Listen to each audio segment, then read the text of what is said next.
Heyrðu, ég að hugsa að vera ekkert að gefa neinar kurteisismínútur þegar fólk bara mætt. Þannig að ég bara hugsa að við bara dembum okkur í þetta og ég ætla bara að byrja á því að bjóða ykkur öll velkomin, kæru gestir. Nú að hefjast þetta aukaþing okkar hjá SSNE. Það eru 2 mánuðir frá ársþinginu okkar sem var í október og síðan verður næsta þing hjá okkur haldið í apríl og svona fer þetta að rúlla 3 sinnum á ári. Mér finnst ákaflega ánægjulegt að funda með ykkur svona og fara yfir helstu verkefni og framgang mála og ræða sameiginleg hagsmunamál. En svona til þess að fara bara beint í formleg heitin þá vil ég bara hefja fundinn á því að leggja til að Ari Páll Pálsson og Helga María Pétursdóttir verði kjörnir ritarar fundarins. Ef það einhver sem gerir athugasemd við það, þá má hann gjarnan bara afmjúta sig og koma með nýja tillögu, ellegar fagna hljóðlega. Og ég lít svo á að það sé samþykkt. Og svo vil ég leggja til að Sigurður Þór Guðmundsson úr Sólbarðshreppi verði fundarstjóri hérna í dag. Einhverjar aðrar tillögur eða allir himinsælir með þá ákvörðun? Heyrðu, mjög gott, þá Sigurður held ég færi þér bara stjórn fundarins félagi yfir í Kristilfjörðinn, ertu ekki þar? Jú, takk fyrir það og verið velkomin til fundar og takk fyrir þann heiður að fá að stýra hér fundi. Gaman að sjá, margir mættir. Af praktískum atriðum þá það rétt að byrja á því að biðja alla að mér sýnist að flest sé að vera búin að læra það, að skýra sér réttu nöfnum og fyrir hvern þeir eru, allavega ekki augun ennþá í neitt sem óljóst hver en til þess að kjörbréfanefndin getur farið yfir mætingalistan þá svolítið áríðandi að nöfnin standi rétt í glugganum og það 3 punktarnir sem að þú getur breytt nafninu þínu. En atkvæðagreiðslu í dag fara fram með handauppréttingu hér inn í það verið réttið upp rafrænu hönd og ætli sé ekki flestir í þessum hópfarnir að kunna það en undir flipanum participants þá takki sem heitir raise hand og þannig geta allir beðið orðið eða afgreitt atkvæði og núna á að taka eina æfingu því og nú allir rétt upp hönd. Þannig það sé ljóst að allir kunni þetta.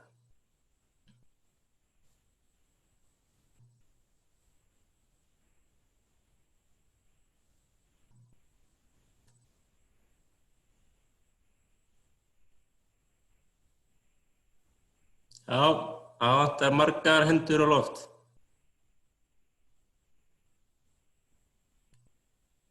Það ekkert allir búin rétt upp hönd.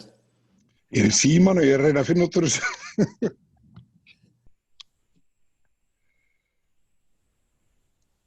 Ég sé Sigurður Þór á eftir að rétt upp hönd.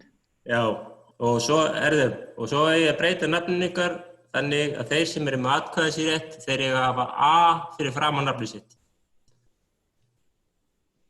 Og það meðal ég.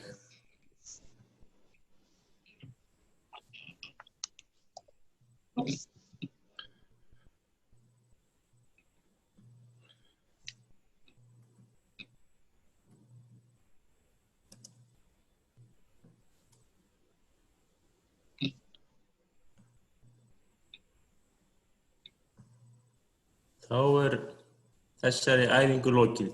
Eru allir hreyfir einhver hér andmælum við því að geta greitt atkvæði eða virkur á fundinum með þessum hætti? Og það hann að tala núna. Ég spurning, ég varamaður fyrir Gunna, þannig að ég veit ekki með atkvæðisrétti. Að kjörbréfanefndin væntanlega sker úr það. Hann þá væntanlega tilkynntur sem varafulltrúi. En þá allavega réttast að ganga þannig til dagskrár að kynna til leiks kjörbréfanefndina Og það allavega var tillaga stjórnar að Helgi Héðinsson, formaður kjörbréfanefndar, og Helena Eydís Ingólfsdóttir, og þau séu kjörbréfanefndin og fari yfir mætinguna og eru með sáttir við það eða vill einhver hreyfa andmælum og gerir það með því að tala núna. Það gerir það enginn, þá skoða það sér samþykkt og ég gerir ráð fyrir að þau fari yfir mætinguna. Og svo það tillaga stjórnar hér fjárhags- og stjórnsýslunefnd og það tillagan að Katrín Sigurjónsdóttir sé formaðurinnar, Gunnar Gíslason, Finnur Ingvi Kristinsson, Kolbrún Ada Gunnarsdóttir og Árni Pétur Hilmarsson skipi fjárhags- og stjórnsýslunefnd. Það þetta búið að tilkynna forfall Gunnars, þannig að ég veit að nefndin búin að funda, þannig að það var ljóst að hann mætir ekki. En það mótmælir enginn ennþá, þannig að Helgi Héðinsson, ert þú til í að tjá þig það hverjir eru mættir hér á fund og hvernig ykkur? Já, takk fyrir og gaman að sjá ykkur. Það er nú kannski ekki alveg tímabært, við Helena erum að taka þetta saman, þetta tekur smá stund í þessu ákaflega gefandi umhverfi. Já. Þá við bara komin á góðan stað í dagskránni. Það komið hlé, við erum bara að vinna og græða tíma. En það allavega fyrsti liður formlegra dagskrár ávarp umhverfisráðherra. Það sem á að ræða umhverfismálin á hans hálfu og sérstaklega sorpmál. En sá liður byrjar 8:45, þannig að við erum bara að vinna okkur tíma. Þannig að nú óska ég eftir þegar Arnór Benónýsson segi okkur gamansögu.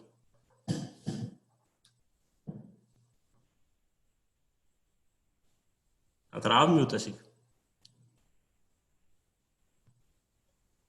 Já, heyrðu í mér, Siggi minn? Já. Já, það gott.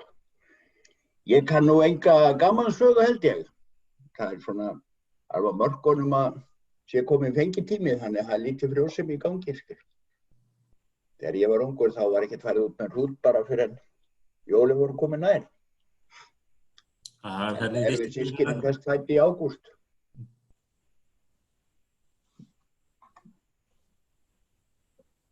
Þú bara heldur upp í fjörinu. Ég? Engan mann hæfari til þess. Það fylgir ég að vera fundarstjóri. Já, ég ekki viss að það verið út af skemmtihæfileikum mínum. Jú, ég alveg viss það. Nei. Já, ég get skorið úr það að Arnór hefur rétt fyrir sér. Já. Ég held þetta sé frekar eins og með dyraverðin á böllunum og þeir sem eru helstir vandræði þeir látni vera dyraverðir.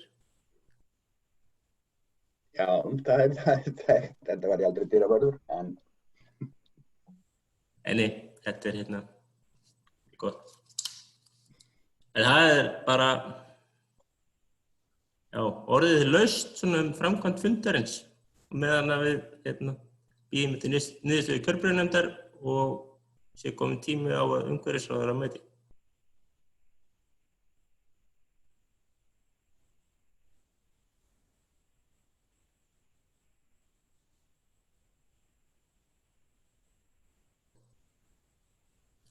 Annars get ég sagt ykkur að það mjög gaman að skoða hér andlita listan. Þetta úrval manna og kvenna á Norðausturlandi og ég held að ég geti bara nokkuð stolt af því að horfa við þennan hóp. Þið lítið nokkuð verið út svona í morgunsárið. Ég finnst ansi kalt þarna á Húsavík hjá Kristjáni Þór. Farið að snjóa svolítið hressilega hjá ykkur? Nei, ég svona bara að reyna að hafa eitthvað fallegt á skjánum. Það er ekki það sem í forgrunni.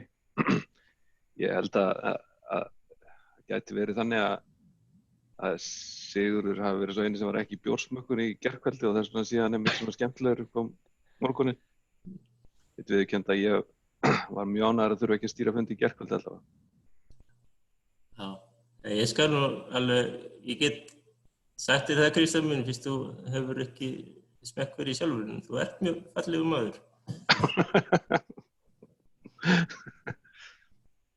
Kristján minn, bara ávallt velkomin í kaffi. Takk. Jæja, Helgi minn, nú eru 4 mínútur í næsta lið, þannig að nú ættu að fara að vera klár.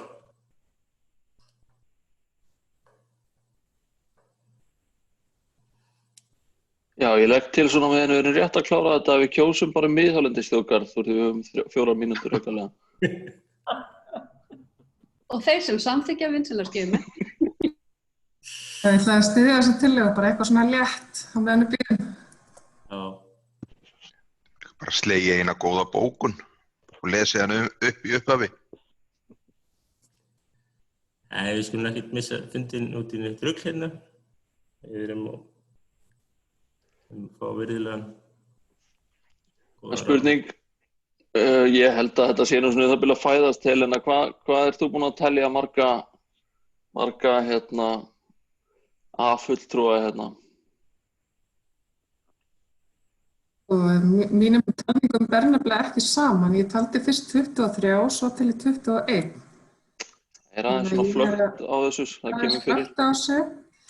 Þannig að ég er að reyna að skráa þetta inn í skjalið bara og þá hald bara tölu. Ég er með 22, þannig að við getum farið þá leið að telja að það sé að í það minnsta 22 mættir. Svo er einhverjir sem voru í bjórsmökkun og eru svona tínast inn. Það er nú ekki gott að vera með A-fulltrúa og A-fulltrúa líka. Þau voru að telja þetta saman. Ég er að spáði hvort við erum ekki bara að hafa nafnakall, Helgi. Hvað segir það? Helgi, einfaldast. Helgi, má ég koma inn? Einfaldast. Heyrðu, þá skal ég bara byrja á því. Þröstur. Já. Margrét Melstad. Margrét Melstad, er hún mætt? Já, ég er mætt. Kristján Þór. Mættur. Kolbrún Ada. Hún er ekki. Hjálmar Bogi. Hann er ekki. Hafrún. Hún er ekki. Arnór. Já. Árni Pétur. Mættur. Jóna Björg. Hún er ekki. Arnór, er einhver staðgengill fyrir hana? Ef að Sigríður Hlynur er ekki mættur þá er hann ekki. Ok. Gestur. Anna Karin er fyrir hann. Nei, Anna Karin er fyrir hann hér á leiðinni. Anna Karin fyrir hann, ok. Björg. Já. Axel. Hún er ekki. Jón Þór. Þorsteinn. Já, mættur. Siggeir. Siggeir mættur. Já, ég mættur. Og Jónas Egils. Já, hann er mættur líka. Sigurður Þór er mættur. Gunnþór. Hann er ekki. Katrín. Já, ég er hérna. Lilja. Lilja Guðnadóttir. Hún var hérna áðan. Hún er skráð inn, ok. Kristján Eldjárn.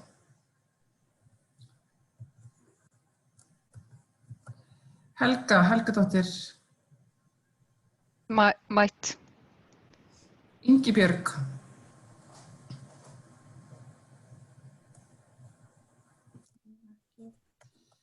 Jón Valgeir.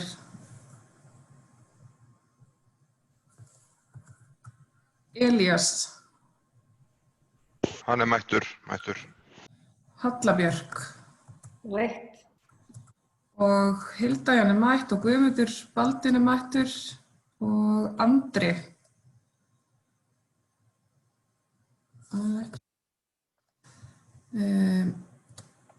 Ingibjörg. Ísaksen. Núna ráðherra komin inn í biðstofu. Heimir. Klárum þetta örfánöfn eftir. Heimir ekki. Gunnar var forfallaður, Þórhallur í staðinn. Eva. Já, en Þórhallur þurfti að fara á annan fund. Já, ok. Sóley mætt, Hlynur.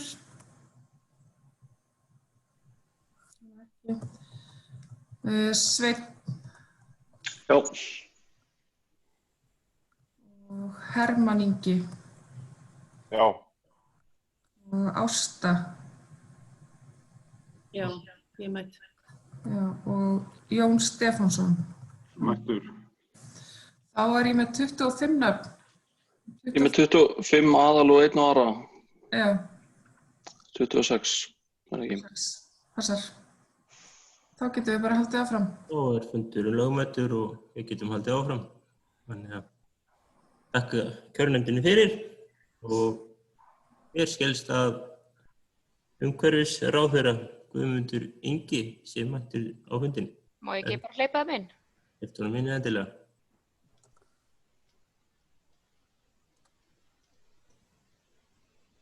Sérum.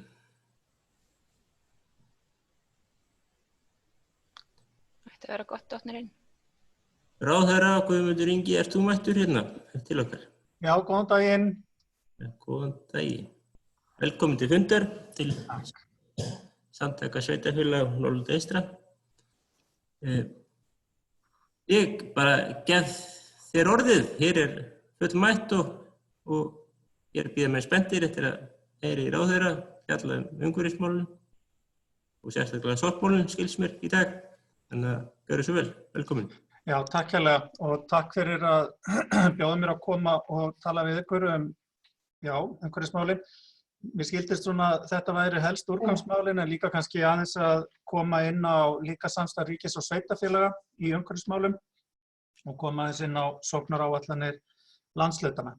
En ég byrja bara aðeins á úrgangsmálunum. Þá höfum við hér í ráðuneytinu verið með í undirbúningi breytingar á úrgangslöggjöfinni í sennilega hátt í 2 ár. Við höfum náttúrulega stigið ákveðin skref svona í tengslum við þessi mál. Við erum að reyna að horfa á þetta núna út frá því sem að hefur hlotið heitið hringrásarhagkerfi og þið þekkið úr umræðunni.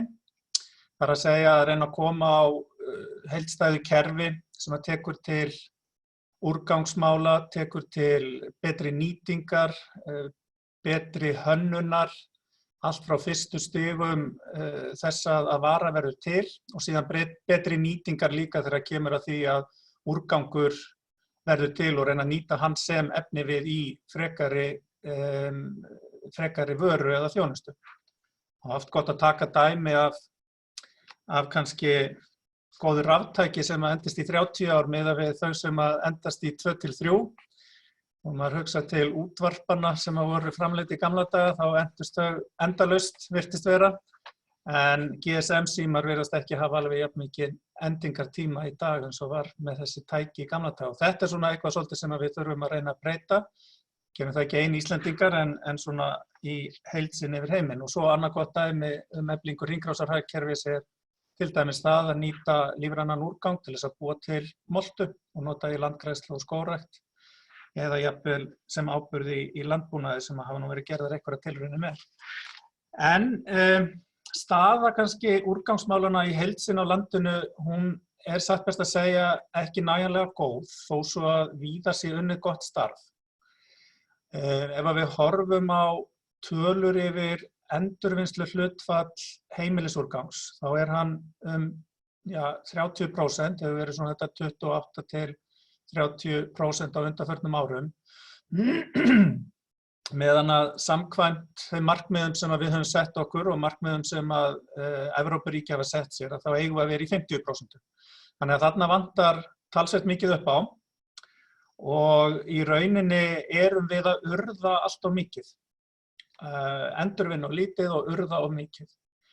Þannig að markmiðin sem að við höfum verið að vinna eftir í ráðuneytinu meðal annars með því að útbúa nýja stefnu meðhöndlun úrgangs sem að fór nú í svona frumdrögum til sveitarfélagana í fyrra sumar, ef ég man rétt, og við erum að reyna að koma út í samráðsgátt núna fyrir jólin. Þar tekið á í rauninni úrgangsmálunum út frá þessum tveimur megin markmiðum, það að draga úr losun gróðurhúsalofttegunda frá meðhöndlun úrgangs og það þá fyrst og fremst það sem að verið að urða. Þannig að urðun á lífrænum úrgangi sérstaklega að valda 95% af þeirri útlosun gróðurhúsalofttegunda sem að kemur frá meðhöndlun úrgangs. Þannig að þetta algjörst grundvallaratriði þegar að horft til samspils úrgangsmála og loftslagsmála. En svo tekið það fram að úrgangsmál eru hins vegar 6-7% af heildarútlosun sem á beinni ábyrgð Íslands, þannig að það urðunin sem að skiptir þar allra mestu máli. Og hitt markmiðið sem að við erum að vinna að þá markmiðið meiri endurvinnslu. Og þá spyr maður sig, hvaða leiðir erum við að fara? Núna erum við vonandi líka fyrir jólin að fara að kynna nýtt frumvarp eða breytingar á frumvarpum úrgangsmál. Úrgangslöggjöfinni. Og það tekur í rauninni bæði til laga úrgangsmál en líka laga úrgangsgjald, það að segja það sem að snýra að úrvinnslusjóði. Og leiðirnar sem við erum þá að reyna að fara til þess að ná þessum markmiðum í úrgangsmálum á landinu í heild sinni að taka upp það sem að kallast sérstök söfnun. Það að segja að safna pappa og pappír sérstaklega, safna plasti sérstaklega, safna lífrænu sérstaklega, gleri og svo framvegis. Og ástæðan fyrir því að þessi leið valin að hún hefur gefist vel í Evrópu til þess að safna og gera í rauninni þessa mismunandi úrgangsflokka eða úrgangsstrauma hreinni, þannig að þeir henti betur til endurvinnslu. Og þetta því lykilatriði til þess að reyna að ná meiri árangri og að hækka endurvinnsluhlutfallið. Samhliða þessu á síðan að setja þá í rauninni á bann á það að vera að urða það sem er flokkað, skiljiði. Það sem við erum að ná fram með sérstöku söfnuninni, það viljum að banna það í framtíðinni að það verði urðað. Og þar með eigum við að geta dregið úr urðun úrgangs og þá sérstaklega sem að skiptir kannski ekki síst máli urðun lífræns úrgangs. Nú, við erum í þessu líka þá að ganga það skref að leggja til að flokkun sorpsbæði á heimilum og fyrirtækjum verða skyldu og að við samræmum flokkun á öllu landinu. Þetta þekkjum við nú ágætlega þegar við förum á milli sveitarfélaga. Maður sér þetta meiri segja hérna á höfuðborgarsvæðinu þegar maður fer á milli bæjarhluta hér að það verið að flokka með mismunandi hætti. Það voru nú stigin ákveðin skref í þessu núna í nóvember þegar Fenur kom fram með svona hugmyndir að samræmdri flokkun sem hefur verið unnið að undirbúningi á öllum Norðurlöndunum, sem náttúrulega ennþá betra. Þannig að ég held að það sé nú að horfa í rétta átt. Nú samhliða þessu erum við þá líka að horfa til svona sanngjarnari gjaldtöku þegar kemur að sorphirðu, það að segja að það sé dýrara eða það sé búnir til hvatar fyrir fólk og fyrirtæki sem að raunverulega flokka og hvatar sem að þá beinast frekar að því að við séum að umbuna þeim með lægri gjaldtöku, heimildir sett í lög til þess að beita gjaldtöku ákvæðum með þeim hætti að það sé auðveldara að í rauninni einstaklingar og fyrirtæki sé að borga fyrir það sem þeir raunverulega að henda en ekki það sem þeir að endurvinna. Eða þá allavega það sé minna gjald á því sem að verið að endurvinna. Og síðan annað mikilvægt mál í þessu sem að ég veit nú að sveitarfélögin, allavega Samband íslenskra sveitarfélaga hefur fagnað sérstaklega og það að við erum að færa allar umbúðir inn í þessa framlengdu framleiðendaábyrgð, það að segja inn í kerfi úrvinnslusjóðs. Og ég held að það sé líka mikilvægt. Við höfum verið að ná fínum árangri eins og þegar kemur á pappa og pappír á landinu. Það svona varðandi plastið, þar eru nú bæði tölfræðin aðeins að stríða okkur virðist vera en líka það svolítið mismunandi hvernig hvernig það hefur gengið á undanförnum árum, það rokkar svolítið mikið og getur nefnt önnur jákvæð dæmi eins og með hjólbarða og rafeindabúnað og annað slíkt. Þannig að við erum að uppfylla suma okkar markmiðum, en það sérstaklega þetta með þetta háa hlutfall sem að fer til urðunar og of lágt hlutfall sem að fer til endurvinnslu sem við þurfum að vinna á. Nú síðan náttúrulega atriði sem að má ekki gleyma og við höfum verið að skoða í ráðuneytinu og það eru brennslumálin. Það mun alltaf falla eitthvað til sem að ekki verður hægt að endurvinna og þá betra að brenna því og framleiða orku með brennslunni heldur en að urða. Það svona það sem úrgangsþríhyrningurinn segir okkur. Og við fengum Umhverfisstofnun til þess að hafa umsjón með gerð úttektar á brennslumálum á Íslandi og erum að vinna úr skýrslu sem við fengum frá ráðgjafa sem að gerði það. En megin niðurstaðan úr henni eiginlega sú að til lengri tíma litið þá það ekki fýsilegur kostur að flytja út til útlanda til brennslu. Það getur verið eitthvað millileið þangað til að við erum búin að koma okkar eiginu. Og þá þetta meira spurningin á að vera ein stór brennslustöð eða eiga að vera nokkra minni. Og við erum í rauninni að reyna að fara í frekari greiningu á þeim málum. Og ég veit náttúrulega af því að það á nokkrum stöðum á landinu verið að pæla alvarlega í því að setja upp svona minni brennslustöðar. Ég ætla að reyna að fara að hemja málæðið í mér, bara rétt aðeins, þannig að þið getið spurt, ég þarf að fara 9:20 á ríkisstjórnarfund. Mér langaði samt aðeins að koma inn á samstarfsríkis og sveitarfélög umhverfismálin. Ég held að svona varðandi úrgangsmálin, sem ég hef fundið, við náttúrulega eigum í heilmiklu samstarfi við Samband íslenskra sveitarfélaga þegar kemur að þessum málum. En ég hef velt fyrir mér núna undanfarið hvort að við þurfum að koma á kannski aðeins formlegri samstarfsvettvangi þegar kemur að úrgangsmálum. Þetta risastórt verkefni sem sameiginlegt ríki og sveitarfélögum, þó svo sveitarfélögin beri ábyrgð á því að uppfylla þessi markmið og það allt saman. En ríkið fer með löggjafarvaldið, ríkið getur í sumum tilfellum aðstoða með fjármögnun og svo framvegis og framvegis. Þannig að þetta eitthvað sem ég að velta fyrir mér og væri líka bara gaman að fá hugmyndir frá ykkur með hvað hætti væri hægt að gera þetta. Ein leið að halda, þið veitir, árlega eitthvað þingum svona mál. Annað að það sé einhverju fulltrúar sveitarfélaganna í einhverju samstarfshópi með ráðuneytinu eða eitthvað slíkt. Þannig að þetta svona það sem ég hef verið að velta fyrir mér núna á þessu svona síðasta ári að þyrfti kannski að gera. Svo vil ég nefna sérstaklega líka sem að tengist ekki úrgangsmálum en tengist náttúruverndinni. Að þar hef ég verið að horfa til þess með hvað hætti við getum aukið samtal ríkis og sveitarfélaga þegar kemur að málefnum náttúruverndar.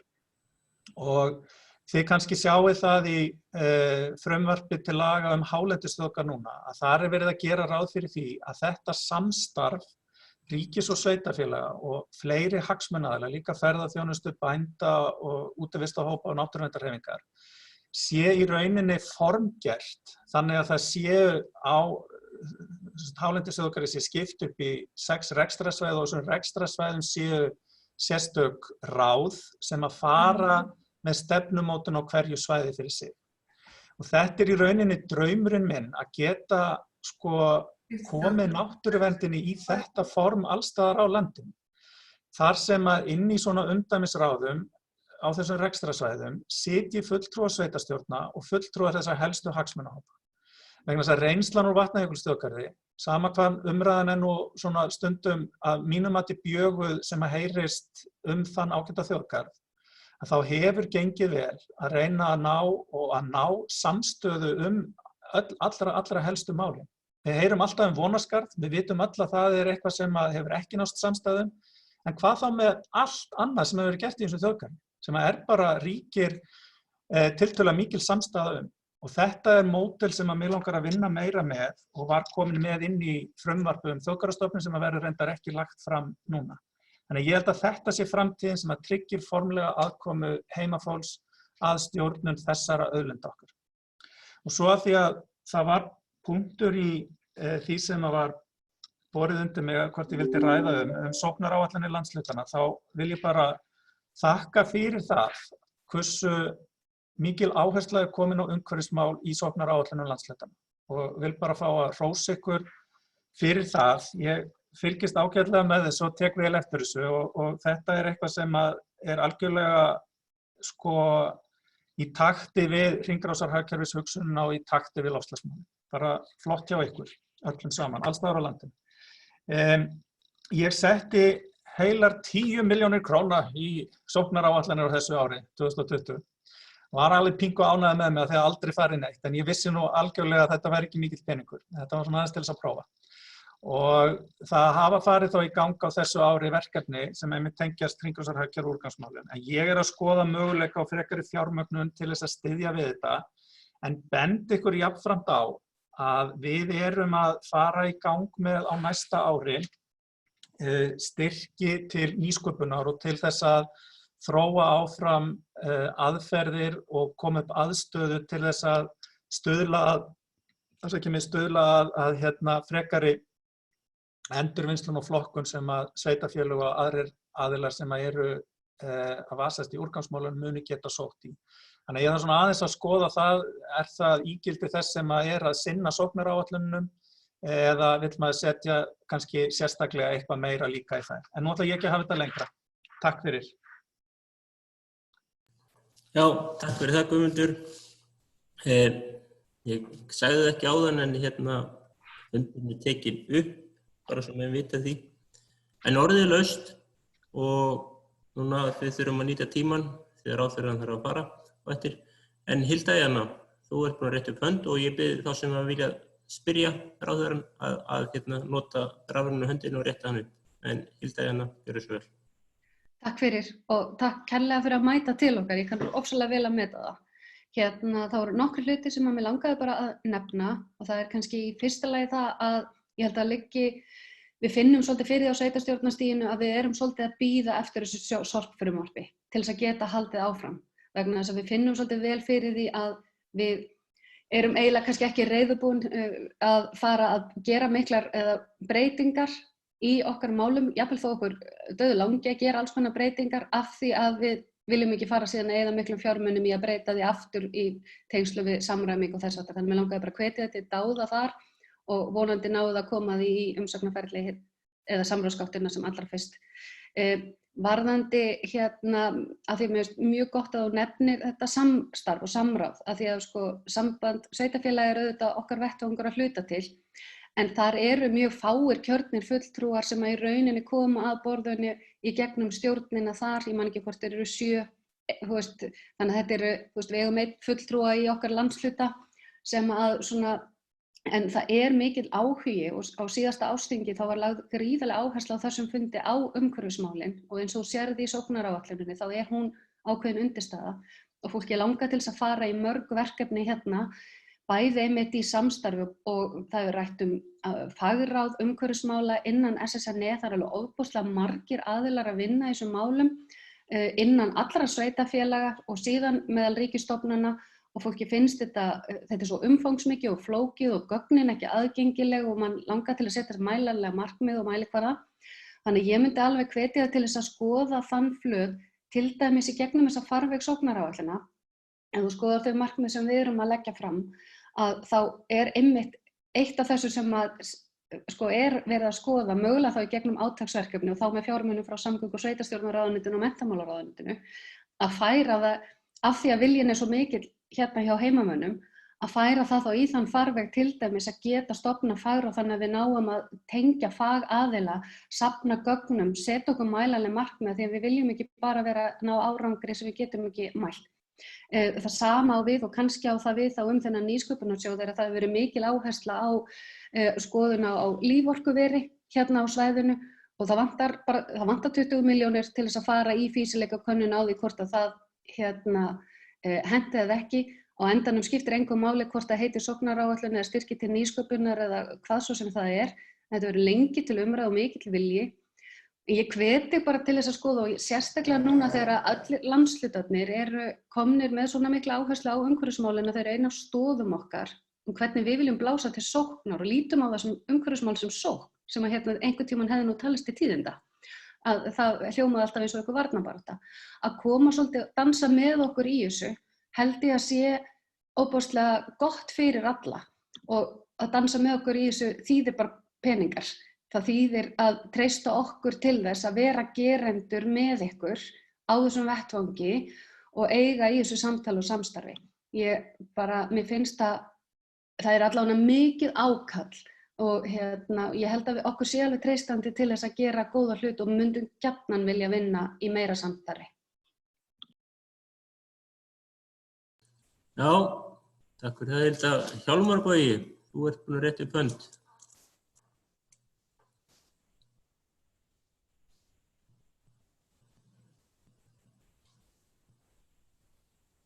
Það er Hjálmar Bogi, heyrist ekki í honum.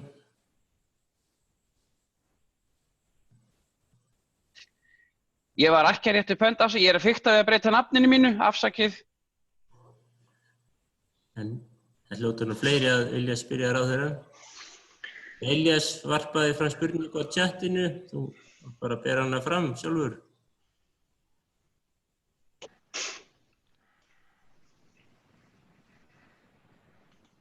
Heyrðu, já, takk fyrir þetta og takk fyrir.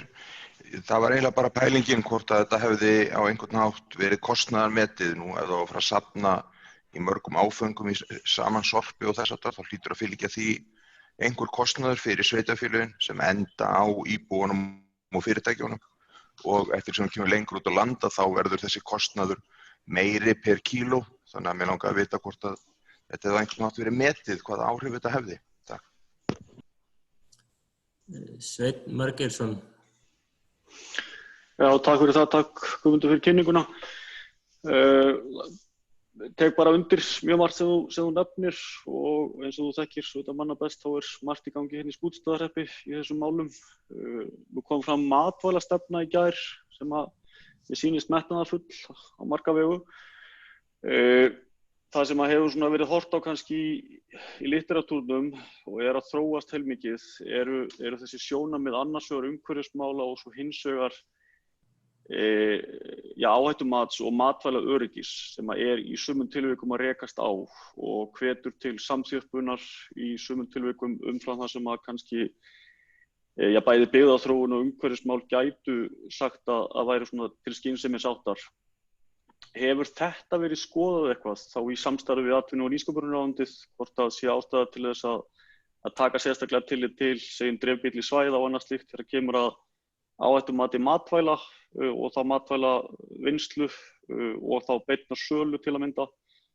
Því að þetta er svona eitt af því sem er gríðarlega stórt mál þegar kemur að hindrunum í matvælaframleiðslu og þar með innflutningi á matvælum, innflutningi á fóðurhráefnum. Við flytjum inn yfir 100.000 tonna fóðri á hverju ári sem við gætum í einhverjum tilvikum verið að búa til sjálf, jafnvel með því að nýta lífrænan úrgang eða lífrænar auðlindir til áburðar og annað slíks.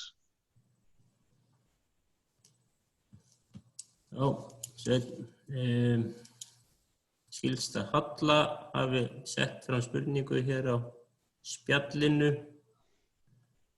Halla, vilt þú bera hann upp sjálf? Já, nei, ég var nú bara að velta með þegar að var að tala brennslustöðuna og takk fyrir mig að koma á fundin. Það er alveg gríðarlega mikilvægt eins og Hilda nefndi. Bara hvenær við gætum átt von á því að væri búið að meta þörfina og hvort það yrði eina eða fleiri. Ég held að þetta sé gríðarlega mikilvægt að við farum að fá einhverja svona línur og það er svo búið að koma fram. Við þurfum bara að fara að fá þetta frumvarp til þess að geta unnið áfram. Þá held ég að Jónas sé síðastur á mælendaskrá núna.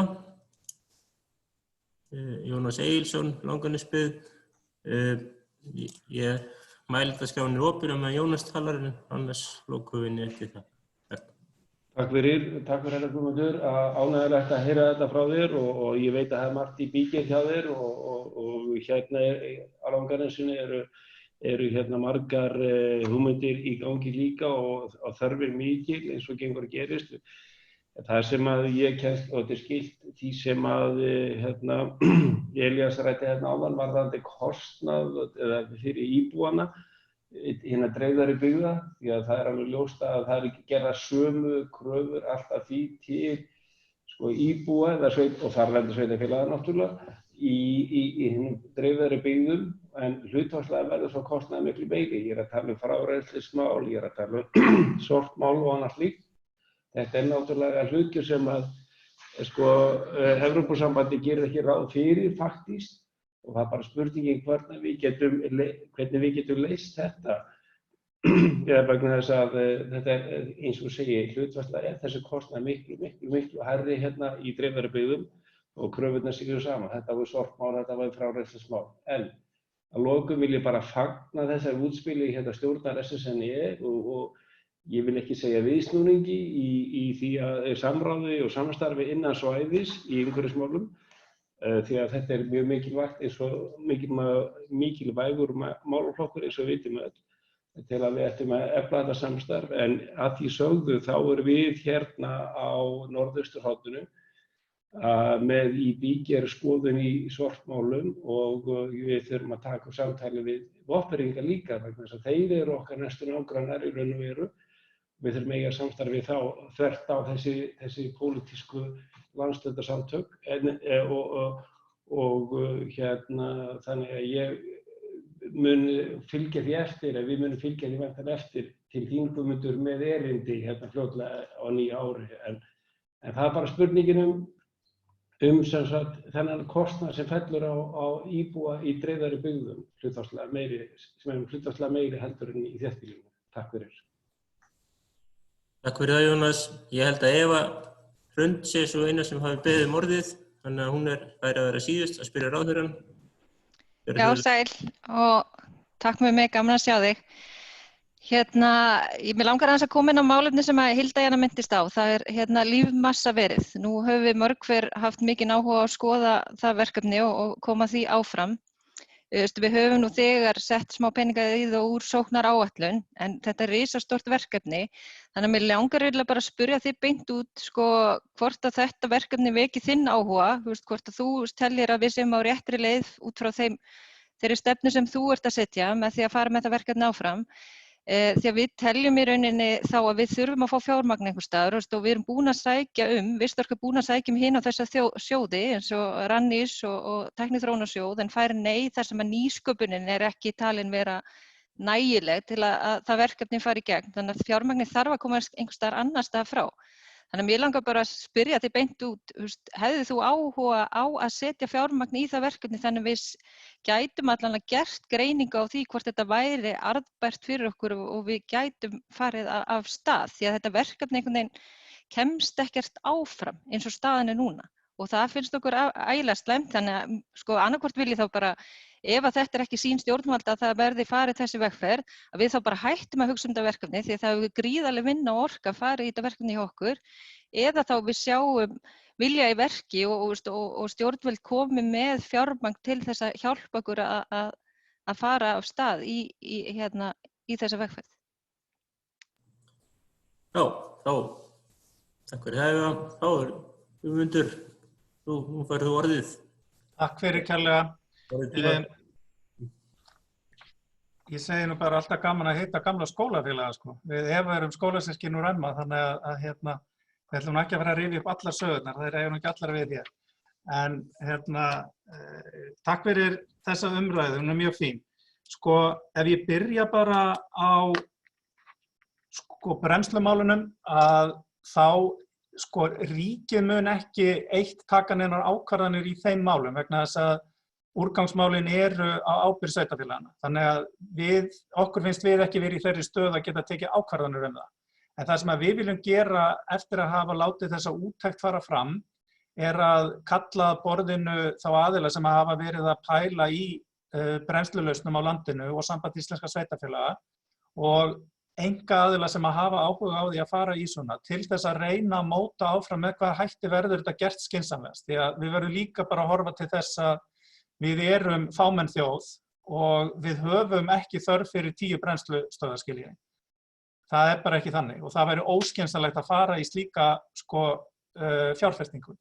Þannig að næsta skref hjá okkur verður að reyna að setja saman hópa þessum aðilum sem að þá munu taka þessi mál áfram. Varðandi kostnaðarmatið, Elías, að þá eru alltaf unnin kostnaðarmat með frumvörpum og þegar að það kemur við sveitarfélögin að þá er það gert í samráði við Samband íslenskra sveitarfélaga. Ég er ekki alveg klárað hver staðan er á því, en það er alltaf gert áður en að þau eru lögð fram á þingi. Og þá kannski aðeins aðeins meira það sem Jónas kom inn á, varðandi fámennari og dreifbýlli svæði, að þá gert ráð fyrir því í þessari sérstöku söfnun að þó svo hún sé gerða skyldu hluta til upp við húsvegg í þéttbýli, að þá sé horft til sérstakra aðstæðna sem að geta verið einmitt í dreifbýlli samfélögum. Það eru þá undanþágu heimildir sem hægt að sækja á grundvelli meðal annars þess að það sé mjög dýrt að standa í sorphirðu sem þessari. Það sé að gera það til dæmis með einhverjum gámalausnum eins og gert víða, ég þekki það úr bara minni heimasveit. Þannig að það verið að reyna að horfa til þess. Eitt af verkefnunum eða annað verkefnuna sem var styrkt úr sóknaráætlun hérna úr ráðuneytinu hjá mér núna á þessu ári var mjög spennandi verkefni til Skaftárhrepps. Þar sem að þau eru að skoða mjög landmikið sveitarfélag og fámennt, þar sem að þau eru að skoða mismunandi leiðir við sorphirðu, kostnaðinn við það og upplifun íbúanna af því hvernig mismunandi leiðir eru farnar. Þá hluti af því að sækja heim, annað að geta farið með á gámastöð eða við afleggjaran eða hvar það á einhverjum staði í sveitarfélaginu og síðan þriðja inn á klaustri. Þetta voru einhverja 6 leiðir sem að þau voru að skoða ef ég man þetta rétt. Og ég hlakka mér til að fá niðurstöður úr þessu verkefni sem að verða einhvern tímann á næsta ári og ætti að geta nýst öðrum sveitarfélögum í rauninni niðurstöðuna til þess að endurspegla í sinni stefnumótum fyrir úrgangsmál, meðhöndlun úrgangs. Og síðan varðandi frárennslismáluna, því þú komst aðeins inn á þau, að þá erum við að ganga frá reglugerðum styrki í frárennslismálum og þar erum við að horfa til þess að ef að kostnaðurinn á hvern íbúa mjög hár, þá sé hægt að fara í hærri styrki. Mér finnst það svona ákveðið sanngirnismál að geta beitt í rauninni styrkjakerfinu með þeim hætti, þannig að við erum að skoða það. Síðan veit ég ekki til þess, Sveinn, að það sé vinna í gangi varðandi áhættuþættina í landbúnaðarráðuneytinu. Ég bara þekki það ekki. Það allavega ekki í samstarfi við okkur. Matvælastefnan að fara í samráðsgátt ef hún ekki komin þangað. En við langar aðeins að taka þetta upp með lífræna áburðinn, því að það atriði sem ég hef alveg gríðarlegan áhuga á og hef falið Landgræðslunni að skoða í rauninni bara möguleika á því í sinni starfsemi að hætta notkun á tilbúnum áburði eða draga mjög mikið úr honum og nota til áburð þá í staðinn sem að gæti verið kjötmjöl eða gæti verið molta eða hvað það væri eða húsdýraáburður, hvað sem að það sem að þá lífrænn áburður og á von á því að fá frá þeim held ég mitt næsta ár einhverja niðurstöður í því sem að gætu þá líka aðstoða við það þegar ef við getum farið að pæla í þessu meira í landbúnaðinum sjálfum. Vegna þess að ég meina, ég alinn upp í sveit og kem nú reyndar að búi þar sem að var mikill skítur, svo maður segja það þannig, þegar kem af svínabúi og við heima í sveitinu fyrir 20 árum eða 30 árum þegar ég var gutti, 10 ára, þá var pabbi þar, hann var eiginlega alveg hættur að nota tilbúin áburð. Bara það allra mikilvægasta sem að þurfti til þess að bæta við lífræna áburðinn. Og ég held að við eigum að geta náð meiri árangri í þessu í landbúnaðinum líka. Og vonast til þess að það sem við erum að fara að skoða núna með Landgræðslunni gæti jafnvel nýst þangað inn með einhverjum breytingum. Og þá náttúrulega köfnunarefni það sem að þurfti að bæta við. En aðeins það sem að Hilda Jana og Eva voru að velta fyrir sér að með lífmassaverið eða líforkuverið, ég hef fengið, ef ég man rétt, einu sinni svona stutta kynningu á því, kannski þekki það bara ekki nægilega vel, en eins og það hljómaði í mín eyru að þá þetta mjög spennandi verkefni.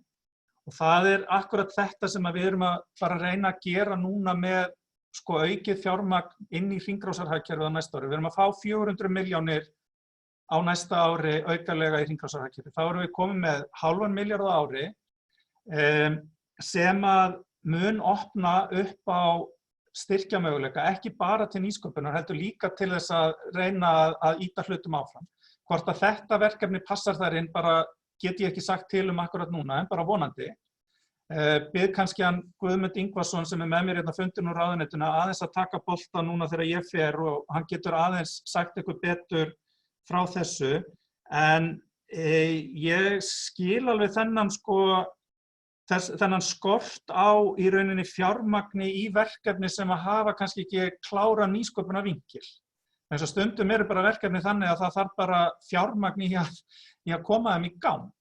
Það er ekki sérstök nýsköpun, það gæti þess að verið einhver hugmynd sem er tekin hérna frá Bretlandseyjum eða hvað það er.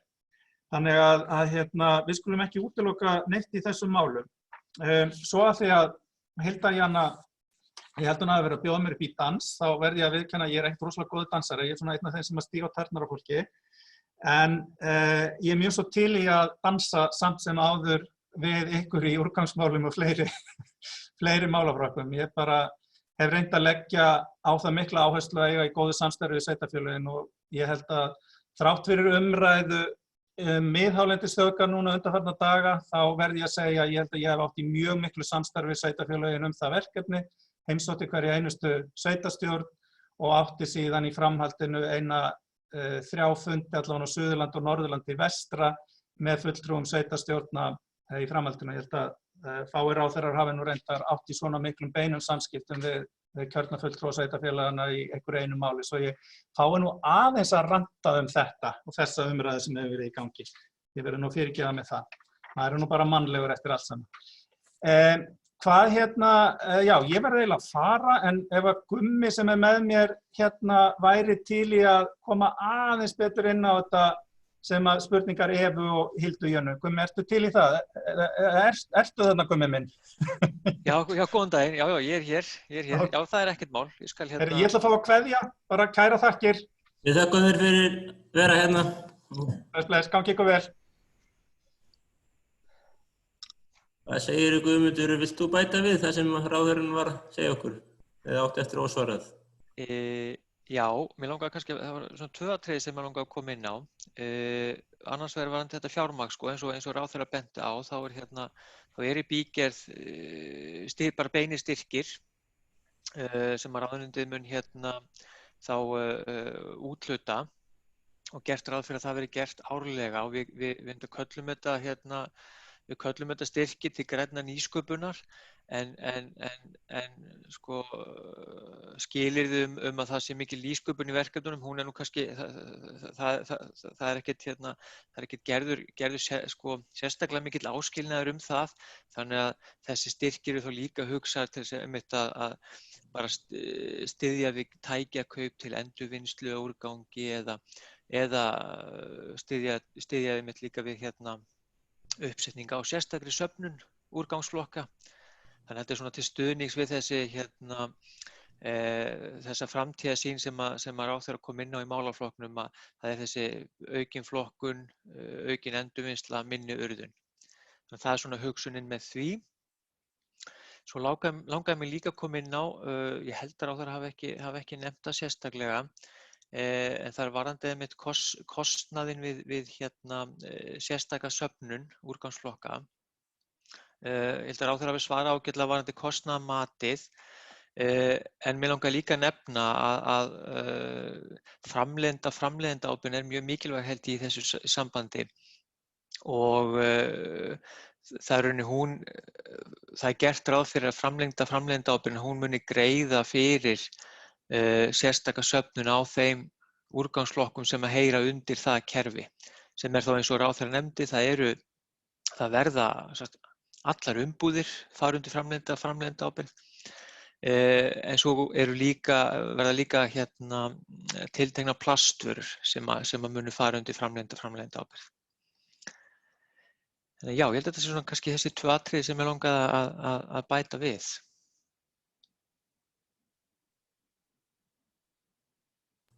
Já, takk fyrir það. Þá er ég allavega samkvæmt dagskrá þá rauninni umræðum þennan lið lokið en það samt var ætlunin að taka hér til umræðu rauninni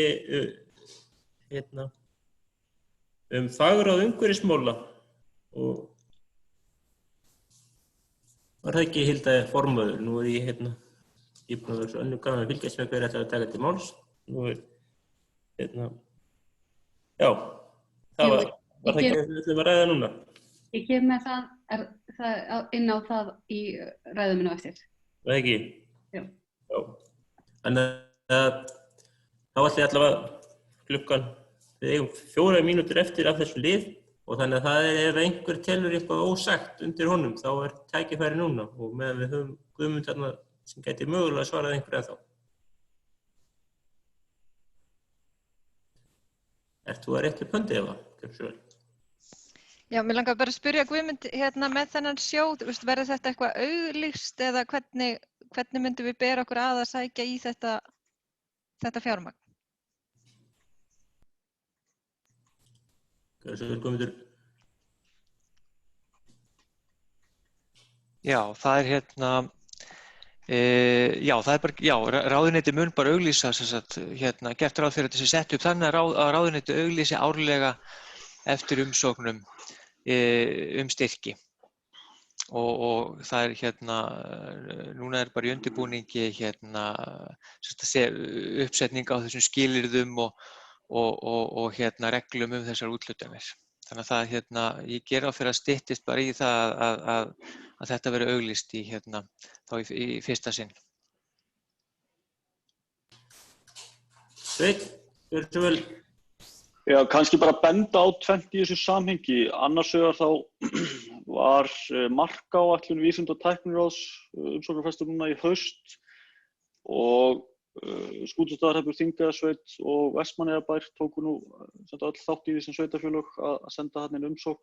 Ég veit að það var önnur umsókn sendin tengt Norðurþingi meðal annars og mér svona heyrist að það mat hafi dregið ansi mikið dám af því að það þyrfti að vera fræðileg nálgun og annað slíkt sem var ekki lagt upp með í öllu falli í umhverfishlutanum af áætluninni.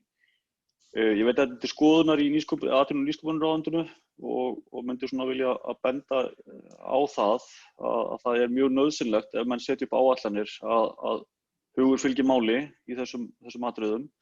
Þannig að reglur og svona viðmið þessa sjóðs þurfa þá að taka dálítið praktíska nálgun að mínu mati og í því samhengi er kannski rétt að benda líka á frumvarp atvinnu- og nýsköpunarráðherra má segja aldrei nýsköpunarmiðstöðvar að þar er talað nýsköpunarstarf á landsbyggðinni án þess að það hafi verið skilgreint sérstaklega og í ljósi mikils áhuga og þarfar á nýsköpun tengt umhverfismálum þá held ég að væri nú ekki úr vegi að menn skoðuðu hvernig þetta fjármagn geti nýst þá saman og aftur á praktískan hátt.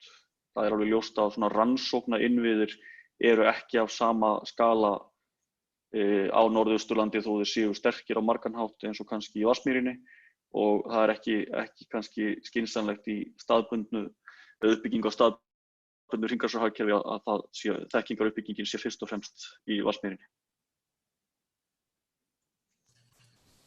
Já, þá ætla ég að gefa Guðmundi færi og bregðast við og ég held að þetta verði loka orðans þá. Gjörðu svo vel Guðmundur. Já, bara ég þakka fyrir þakka fyrir þessa góðu brýningu og ég held að sjálfur rétt að reglurnar varðandi þessar úthlutanir þurfa að hafa mjög praktíska nálgun og ég held ég geti sagt að ráðuneyti sé í rauninni að vinna þannig að það sé haft að leiðarljósi. Þannig að þessi styrkir muni geta nýst í mjög margvísleg verkefni sem nefndi áðan, bara svona beina uppbyggingu á innviðum til sérstakrar söfnunar eða endurvinnslu eða hvað það er sem þarf til þess að koma úrgangsmálunum í betra horf, taka þessi réttu skref í rétta átt. Já, þá held ég að við látum umræðum þetta lokið núna og ég ætla að þakka þeim gestum úr umhverfisráðuneytinu fyrir skýr svör og vonandi vitum við eitthvað meira. En þá skiptum við lið í dagskránni. Ég ætla bara að kveðja ráðuneytismenn og þakka þeim fyrir að mæta. En hérna. Þakka ykkur fyrir, verið sæl. Bless. Þá komið að 9:30 liðnum skýrslur framvindu starfs- og fjárhagsáætlunar og þá stendur í handriti fundarstjóra Sigurður gefur Hildu Jönu orðið og hún kynnir starfsáætlun stjórnar. Þetta að framkvæmdastjóri sé ekki búin að skipuleggja fundinn. Hilda Anna, gjörðu svo vel. Takk fyrir, kærlega Sigurður. Ég var að hugsa að bara Elva hendi upp glærum fyrir mig og ég ætla að byrja bara á helstu verkefnunum undanfarna 2 mánuði frá síðasta ársþingi og svo yfir í starfsáætlunina þá sem að við töluðum einmitt á síðasta þingi að við myndum vilja leggja fram með ítarlegri hætti en við gerðum þá. En þetta komið hjá mér? Já, þetta komið. Þú bara stækka þetta upp í fullan ramma, það væri flott. Svona, og þá bara vindum okkur í fyrstu glæruna. En sem sagt, það búið að vera, ég held mér sé óhætt að segja að það sé búið að vera brjálað að gera hjá SSNE frá síðasta fundi. Að þetta eru bara 2 mánuðir. Örugglega með vitlausa glæru. Nei, þetta er rétt. Ok, næsti. Sorry. Ég lendi í smá vandræðum, Hilda, af því að ég er ekki með ræðuna þína útprenta og ég sé hann ekki af því ég er að deila skjánum. Allt í lagi, þá segir þetta sér nokkurn veginn sjálft. Ok, ég gott. kikka í þig ef það er eitthvað.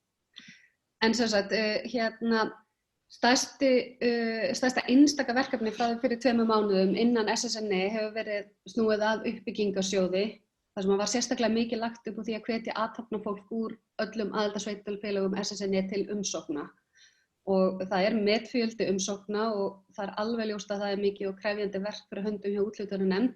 En formaður nefndarinnar, Katrín Sigurjónsdóttir, hún mun fara yfir störf nefndarinnar og veita nánari upplýsingar síðar á þessum fundi. En byggðaáætlun á liðnum vikum þá er samgöngu- og sveitarstjórnarráðuneytið og byggðastofnun boðað til samráðsfunda með öllum landshlutasamtökum sveitarfélaganna vegna stöðumats á endurskoðun byggðaáætlunar. En tilgangur fundana var að fá fram mat á framkvæmd byggðaáætlun og kalla eftir skoðun á því hverja vera helstu áskoranir og lykil viðfangsefni næstu áætlunar. Það var haldið sameiginlegur fundur með fulltrúum sveitarfélaga á Norðurlandi eystra og starfsmönnum SSNE þar sem umræðuefnin voru fjölbreytt enda áskoranir margar og það var ótrúlega margt sem kom þar fram enda byggðaáætlun mjög mikilvæg okkur. En það sem sagt stefnt að því að tillaga til þingsályktunar verði lögð fram í samráðsgátt næsta vor þá næstu byggðaáætlun eftir samráð í öllum landshlutum. Ég hvet okkur öll bara dálítið vel til dáða því að þarna er ríkið að setja fram hvað þau ætla að gera og oft hver bera ábyrgðina og fjármagnið. Þannig að þarna held ég að skipti dálítið miklu máli að við séum á tánum. En varðandi byggðaáætlun þá sótti SSNE 8 styrki úr gildandi byggðaáætlun undir lið C1 sem hugsaður til sértækra verkefna sóknaráætlunarsvæða og til úthlutunar þessu sinni voru 109 milljónir króna og mér finnst bara gaman að segja frá því í dag að það voru 3 umsóknir í okkar landshluta sem að hlutu brautagengi fyrir samtals 56 milljónir af þessum 109 sem voru til úthlutunar og mér finnst það eitursvalt.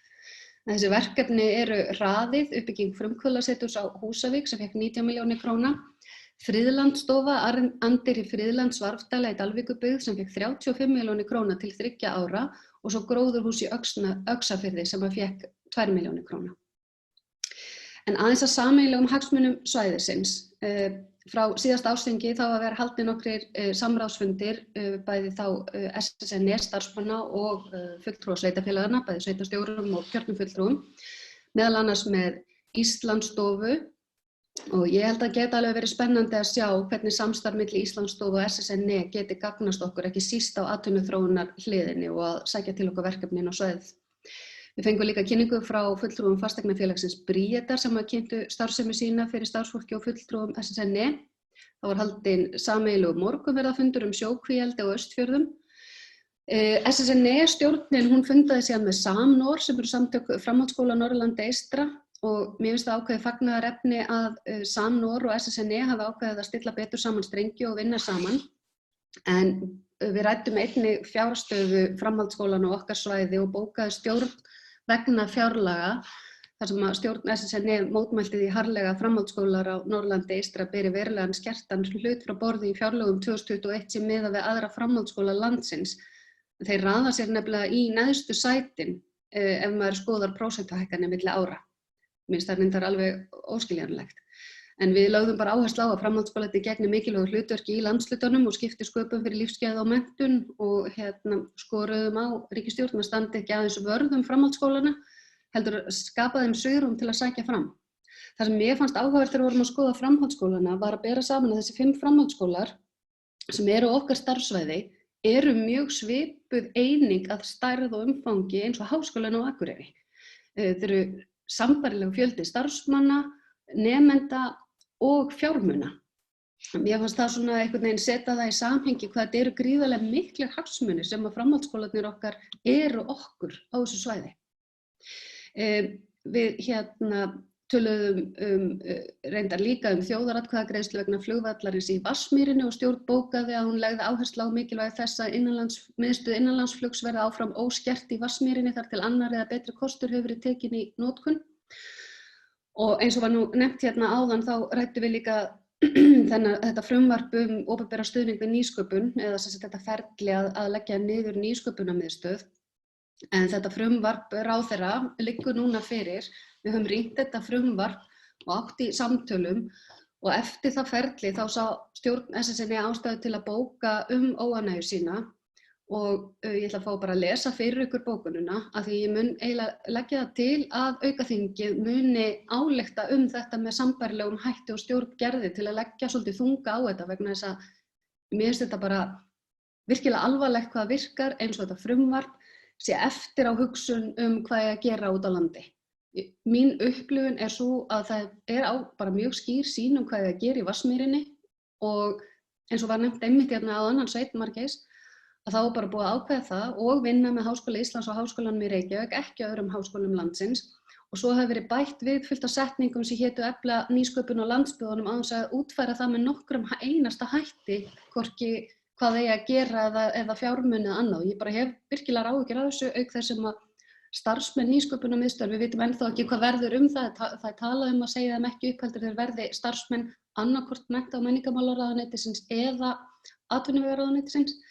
Þetta er allavega gríðarlega óljóst og einhvern veginn virkar á mig að minnsta kosti sem mikil eftiráhugsun. En okkar bókun var sem sagt stjórn SSNE telur óásættanlegt að leggja fram jafn loðið og óljóst frumvarp líkt og raun ber vitni. Gríðarlegir hagsmunir undir í því að skapa öflugt stuðningskerfi í nýsköpun á landsbyggðunum. Stjórn skorar því eindregið á ráðherra að setja fram skýr, mælanleg markmið, árangursmælikvarða, ábyrgðaraðila og fjármögnun. Auk þess nauðsynlegt að útfæra með hvaða hætti skal ná því markmiða á landsbyggðunum að efla nýsköpun með sveigjanlegu stuðningskerfi, sterkum tengslum við háskólasamfélag, atvinnulíf og hagaðila. Þá telur stjórn eðlilegt að í stjórn tækniseturs í Vatnsmýrinni sé að minnsta kosti einn stjórnarmaður búsettur utan höfuðborgarsvæðisins, auk þess sem unnið verði að útfærslu á því með hvaða hætti jafnegi möguleika fyrirtækja og einstaklinga á landsbyggðunum til að nýta sér aðstöðu og sérhæfðan tækjabúnað í Vatnsmýrinni.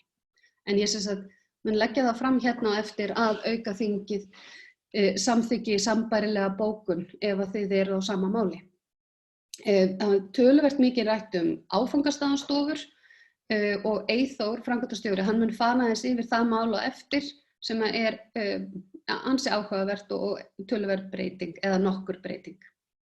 En staða verkefna kannski aðeins frá síðasta ársþingi, að milli þinga að þá var ýmislegt sem var til umræðu og það verður eiginlega viðurkennast að þessi 2 mánuðir sem frá því að við héldum síðast þing voru fljótar að líða í baksýnisspeglarunum heldur en þeir hljómuðu framrúðuna í október. Endurskoðun og sóknaráætlun samkvæmt ákvörðun ársþings hafin en það markmið sem ársþing óskaði eftir við okkur að fara og fækka atriðum sóknaráætlunar og forgangsraða og komið tillögu í þeim efnum á aukaþingi núna í desember hefur bara illa gengið upp vegna bara mikils álags og annað og Við viljum óska eftir heimild þessa þings til þess að fá því að fresta því að leggja fram þessa endurskoðun þangað til í apríl. Þetta meiri líka vinna heldur en við áttuðum okkur á og við teljum að það sé mjög mikilvægt að vanda til verka og ég vona að Ásþingi sýni þessu skilning. En Ásþingi fól okkur að skoða sérstaklega hvort efni sé til þess að stofna fagráð umhverfismála og með hvað hætti eigi að fylgja eftir áherslum í sóknaráætlun varðar umhverfismál innan SSNE. Og við höfum rætt þetta töluvert og starfsmenn verið að skoða en það var algjör skýr vilji Ásþings til þess að gera það.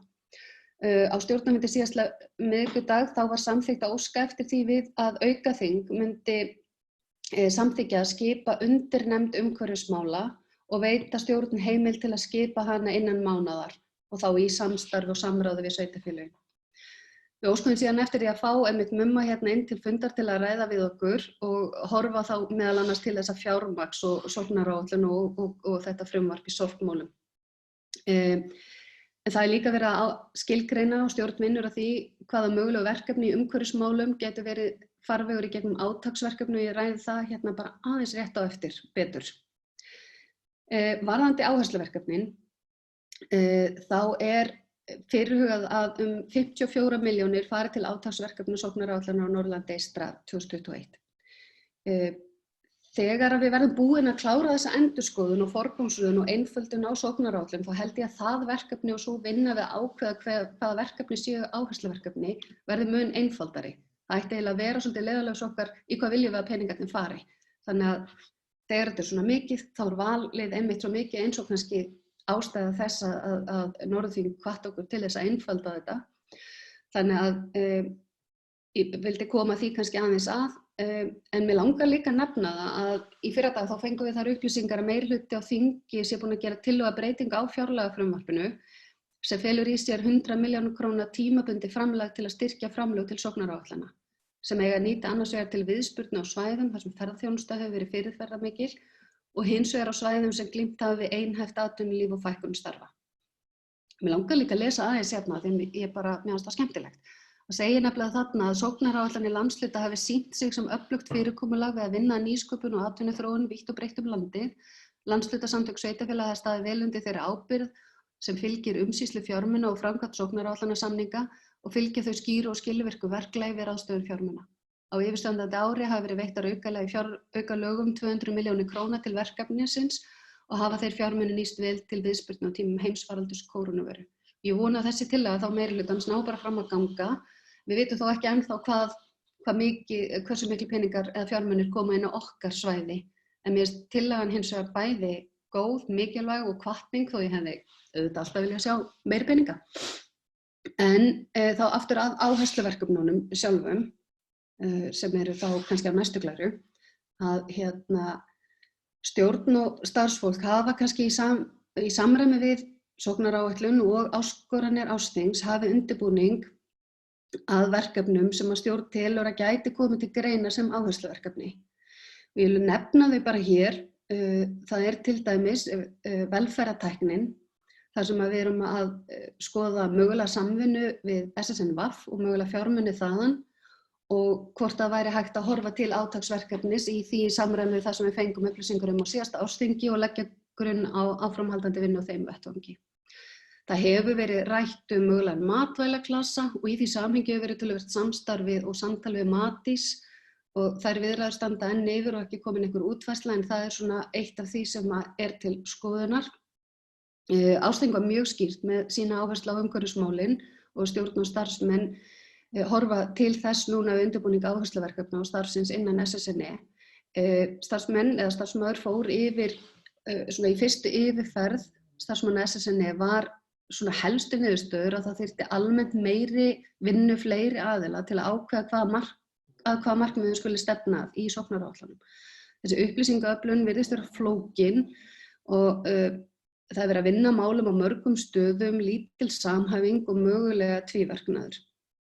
Nokkur verkefni á sviði umhverfismála eru til skoðunar, til dæmis hefur verið nefnt svo hugmynd að gera sameiginlega loftslagsstefnu svæðisins í samvinnu allra sveitarfélaga fremur en að hvert og eitt sveitarfélag geri sína loftslagsstefnu í samræmi við lög. Þá hefur verið til umræðu sem sagt að búa til undirnefnd SSNE til að skerpa fókus í málaflokknum, tengja hagaðila saman og gera tillögu aðgerðaráætlun, meta mælikvarða sóknaráætlunar.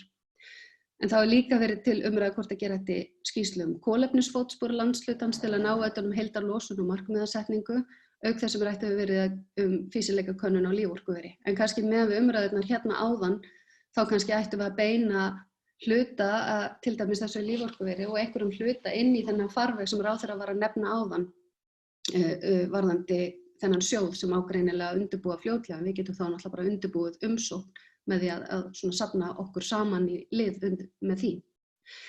Það er rætt möguleika á að fylgja eftir listnámi háskólastigi og meðal annars rætt gerð fýsileikakönnunar og málþings. Þá hefur líka verið töluvert rætt hvort það eigi að gera sameiginlega safna- og kynningastefnu fyrir söfnin á svæðinu. Hundurinn minn að hrjóta, heyrið það. Það ógeðslega bara biðst afsökunar ef hún hringdi ekki að þátt. En sem sagt, samgönguáætlun, hún er mjög ofarlega á blaði hjá okkur þegar það er rætt átaksverkefni. Og við teljum að ástengið hafi verið sammála því verkefni. Síðan hefur verið rætt millilandaflug, þar að segja kanna fýsileika þess að verði sett stopp félag sem muni reka leiguvélar fremur en á stóla og erlendir aðilar komin. Inn í það verkefni eru reynsluboltar sem ætti að staðfesta trú þeirra á verkefninu, þar að segja innan Void Travel og Superbreak.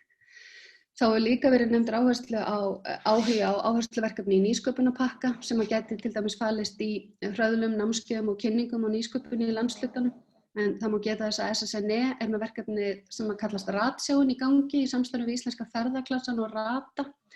En Ratsjáin hefur sem sagt þann tilgang að efla þekkingu og hæfni starfandi ferðaþjónustu fyrirtækja og fyrirtækja í tengdum greinum víðs vegar um land. En þið sjáið að sko, við erum að horfa til þess að hafa 54 milljónir. Þetta eru hugmyndirnar svo á blaði, kannski koma líka fleiri hugmyndir eftir þennan fund, en þar kannski er mikilvægt að við horfum svolítið til þess, viljum við gera færri, stærri verkefni og koma þeim á stað eða viljum við svona reyna að ná fleirum. En þetta er allavega stjórn vildi svolítið bara segja frá þessu hvað er verið að hugsa núna og við hvetjum ykkur til þess að hafa samband annarkvort að taka til máls hérna eða senda hreinlega annarkvort stjórnarmönnum eða framkvæmdastjórum svona ykkar hugmyndir eða áherslur inn í þetta. Og svo eins og ég sagði áður, vonandi fyrir næstu úthlutun áhersluverkefna þá erum við búin að fara með greinagóðum hætti yfir þessa skerpingu á sóknaráætlun þar sem áherslurnar eru algjörlega tærar.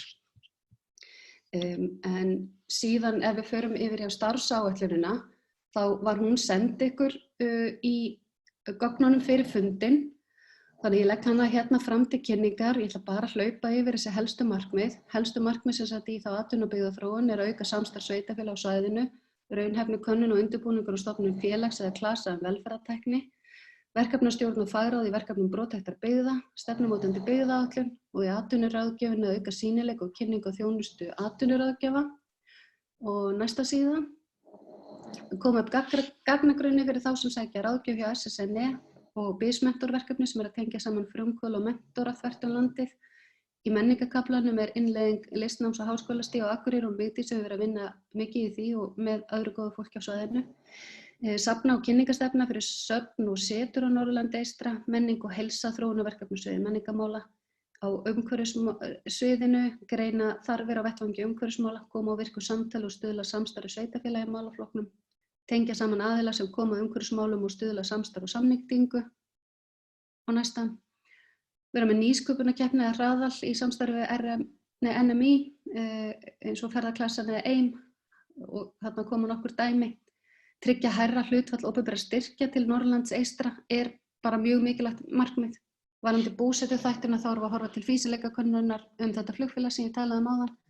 Koma á samstarfi landshlutasamtaka að niðurgreiðslu í loftbrú verði ótakmörkuð eins og aðrar almenningssamgöngur, samfélagsleg nýsköpun, samleg farþega og póstflutninga á Norðausturlandi, eftirfylgni og eftirlit framkvæmd við raflínur og uppbygging innviða 2020 og varðandi upplýsingakönnun þá er það íbúakönnun í samstarfi SSVAF og RHA og þá er það senda út fyrirtækjakönnun. Það er gagnatorg sem við teljum að sé mjög mikilvægt að það er svolítið erfitt að vera með sóknaráætlunin, hafa ekki núllpuntagreininguna þannig við getum metið árangurinn. Varðandi endurmenntun og samstarf horfum við til þess að kynna starfsemi stoðstofnana eins og hefur verið að gera meðal annars á þessum fundum og ýmsir nefndir til sögunar, auka tækniþekkingu starfsmanna með námskeiðum og síðan í mannauðsmálunum að kynna viðbragðsáætlun við einelti og kynferðislega áreitni, starfsmannasamtöl og síðan starfsreglur fagráða og úthlutunarnefnda uppbyggingarsjóðs. Er ég ekki alveg bara komin í gegnum þetta, segir mér þá. Þetta ekki síðasta glæran alveg? Þetta síðasta sem að komin upp núna, eða ekki? Jú, þannig að ég í rauninni, svo ég einfaldi mig, var í rauninni að leggja til nokkrar tillögur í þessu, eða sem sagt að Ásþing myndi gera það sinni tillögu í rauninni.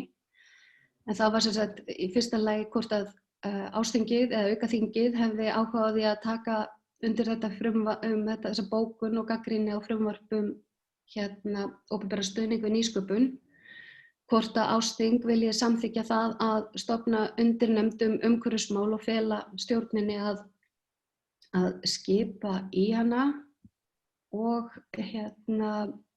veit okkur heimild fram að í apríl til þess að klára endurskoðun á sóknaráætlun. Þannig að ég lýk þessu með þessu, Sigurður. Takk fyrir það, frú formaður. Þessar 3 tillögur eða ályktanir, voru með þær ekki á texta einhvers staðar, Elva? Jú, þær eru bara spurning, vil ég taka þetta bara eins og þetta kemur? Ég ætla að leyfa mönnum bara allavega að sjá þar núna, því að núna ætlum við að opna fyrir umræður skýrslu formanns og starfsáætlun og þessar tillögur. Þannig að allavega leyfa mönnum að sjá þar svona áður við tekum þær til umræðu. Þetta komið upp eða ekki? Þannig komið fyrsta tillagan. Ertu með hina textana 2? Allt hérna. Það bara, já. Þannig, og svo sá 3. Einmitt, hann langur. Þannig að ég ætla að opna mælendaskrá núna, rauninni starfsáætlun stjórnar og þessar ályktanir. Þannig að gef orðið laust og ég bið mennum að rétta upp hönd sem vilja taka til máls.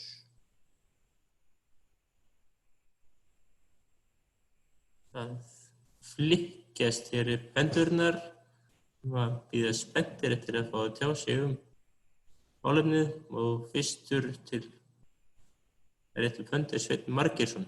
Nú skaltu leggja þessa tillögu niður, Elva, þannig að við sjáum framan í fólkið.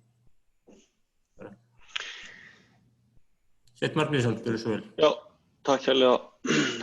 Mér líst í sjálfu sér ágætlega á tillögurnar sem slíkar. Það varðandi þá 3. Þá tek ég undir hana, en svona hef kannski ákveðnar áhyggjur af því að það muni reynast erfitt að setja fram skýr mælanleg markmið, árangursmælikvarða, ábyrgðaraðila og fjármögnun á öllu því sem að í gangi svona í tengslum við þessar breytingar. Eins sammála og ég sem sagt því að þetta sé sett fram, þá svona velti ég því fyrir mér hvort að næðist betur í rauninni samtali við ráðuneytið og bara svona fýsileiki tillögunar ef að þessum hluta yrði sleppt, en virkilega lögð áhersla á mikilvægi þess að útfærslan varðandi nýsköpun í landsbyggðum og svo held ég að sé mjög snjallt að gera kröfu það að minnstakosti 1, ég myndi jafnvel segja 2, ég veit ekki hvernig þessi stjórn hugsuð satt að segja, en mér þetta ekki óeðlilegt að menn tækju allavega verulega tillit til sjónarmiða utan vatnsmýrarinnar varðandi stjórn tækniseturs. Bara svona punktar frá mér. Takk fyrir það, Sveinn. Það eru fleiri sem vilja taka til máls á þessu stigi. Það ekki virðist vera, þannig að við erum þá með hér liggjandi fyrir framan okkur 3 tillögur sem að ég ætla að biðja mennum þá að taka afstöðu til hvort við samþykkið. Já, fyrir ekki Hilda. Það fraust tölva mín þegar að Sveinn var að tala þannig ég náði að það var eitthvað aðeins sem hann var ekki hrifinn af, mistaði hvað það var og svo sá ég endan. Þannig bara ef ég fæ aðeins aftur af því að ég nefni það fyrirfram að þú veist áður en við fórum að þetta bóka, þá voru landshlutasamtökin búin að vera í samtali og koma með álit sitt á þessu í samráðsgáttinni fyrir, en það var ekki tekið meira til þess heldur en kom síðan fram í frumvarpinu. Við vöðum ekki í, eða ég geri það yfirleitt ekki, ég veð ekki í bókanir án þess að vera búin að koma sjónarmiðunum og framfæri í samtali og það er svona meira þegar þetta er greinilega að keyrast í gegn án þess að þetta tekið tillit til þess. Já, það sem ég reikna þá með og hef mist af Hilda kannski það sem að svona myndi skipta mestu máli að mínum mati að breyta í þessu, það varðar mælikvarðana. Þetta eins og Einstein sagði einhvern tímann að það væri ekki allt sem hægt væri að mæla sem væri svo sem skipta einhverju máli og það sem væri hægt að mæla það væri svona, já, ekki kannski alveg hægt að útfæra það. Ég held að það yrði bratt að ætla að setja skýr mælanleg markmið, árangursmælikvarða, ábyrgðaraðila og fjármögnun á allt það varðar breytingar í tengslum við nýsköpunarmiðstöð. Þannig ég myndi leggja í rauninni til að sú setning væri allavega milduð dálítið ef ekki tekin út og lögð þá þess meiri áhersla á mikilvægi út. Okay. Datt hann út, leggja meiri áherslu á mikilvægi. Það er svo vantar þorð. Já, veitu. Hann vildi, var það ekki rétt, þú vildi leggja áherslu á fyrri hluta ályktunarinnar, Sveinn? En nú ætla ég, já, fyrir ekki Sveinn.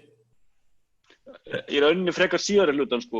Sem sagt, árangursmælikvarðarnir, ég er ekki viss um að það sé raunhæft að þeir séu settir algjörlega fram og það er erfitt að gera kröfu á ráðherra eða nokkurn annan að koma einhverju inn sem er ekki raunhæft.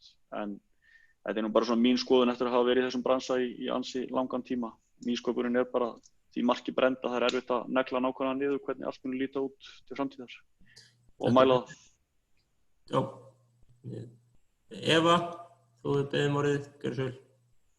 Já, mér finnst þetta bara alveg verðugt sjónarmið sem Sveinn að koma fram með, þannig að ég bara velti fyrir mér, væri ekki bara, Sveinn, getið þú ekki bara endurorðað, þá komum bara með breytingartillögu sem eru þá bara tekin fyrir og við myndum afgreiða kannski hinnar fyrst og svo bara ef að breytingartillaga næri gegn þá er hún, annars stendur hinn bókurinn ennþá. Það er komið fram áskorun á Svein að snikka til tillöguna. Hilda, en þú ert með upprétta hönd ennþá? Já, ég er alveg til í að sjalla að gera þetta sem á nefnir. Það sem ég var að hugsa þarna var þetta ekki á alla nýsköpun, heldur á hvernig á að þessi setning þá að efla nýsköpun á landsbyggðunum. Og sko voru fleiri aðilar sem fengu kynningu á því, var verið að horfa til þess að fleiri hefðu upplýsingar, tækifæri til þess að nálgast nýsköpun, meiri áhuga í grunnskólum, leikskólum, eitthvað. Það er ekki það að krafa ríkisins á okkur í sóknaráætlunum. Það er að setja mælanleg markmið, árangursmælikvarða og svo ábyrgðaraðila og skýra fjármögnun og þetta er talin vera hinn besta stjórnsýsla sem við verðum að sinna, en svo virkar það ekki alveg heimáttina. En ég skil hvað þú ert að fara og er alveg til að taka það út. Já, takk Hilda. Halla Björk, gjörðu svo vel. Já, takk. Ég kemur ekki bara fram breytingartillaga eins og þið erum búin að ræða. Ég er að velta fyrir mér fyrsta aukaþing SSNS samþykkir skipi verið undirnefnd umhverfismála. Er það bara innan fjárhagsáætlunar eða hvernig er þetta hugsað? Er það bara fólk sem verður kostnaðar af þessu, hversu margir og svo framvegis? Bara aðeins meiri útskýringar á því. Á ég að taka boltann, Sigurður? Já, bara þessu, Hilda. Það mun hljótast af þessu kostnaður. Við horfðum til þess að við myndum útfæra það inn í áhersluverkefni hjá okkur, sem sagt að innan umhverfismálana. og að þess vegna horfum við til þess að með þessum hætti við förum að sjálfsögðu ekki fram á fjárhagsáætlun en við erum að útfæra, eins og ég segi, áhersluverkefni í umhverfismálum og þetta gæti verið hluti af því. Já, takk fyrir formaður. Ég held að sé rétt hjá mér að það séu ekki fleiri sem hafa raunir beðið um orðið. Ég gerir ráð fyrir að Sveinn Margeirsson sé að snikka til 3. tillöguna. En ég óska eftir því að við skulum þá taka til afgreiðslu fyrstu 2 tillögurnar eða fyrir henni fyrstu tillöguna sem hljóðar þannig að aukaþing samþykkir að skipuð verði undirnefnd umhverfismála og veiti stjórn heimild til að skipa hana innan mánaðar. Er einhver sem vill tjá sig sérstaklega núna þessa tillögu? Þá hann beðinn að gefa sig fram. Annars ætla ég að beða menn að ganga til atkvæðagreiðslu og þeir sem eru tilbúnir að styðja þessa tillögu rétt upp hina rafrænu hönd.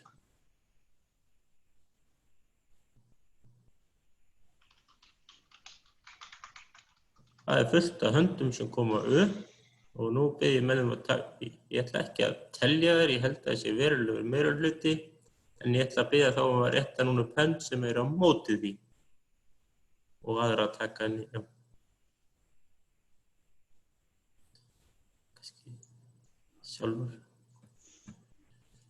Kristján, er það ekki rétt skil að þú greiðir atkvæði á móti eða eftir að taka henni niður?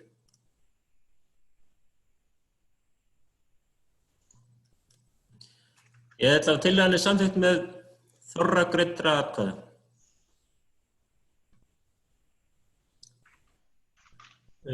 Þá það tillaga númer 2 sem hljóðar þannig að fundurinn veiti stjórn heimild til að fresta fyrirhugaðri endurskoðun á sóknaráætlun til apríl 2021. Þeir sem að samþykkja þessa tillögu gefi merki með réttu.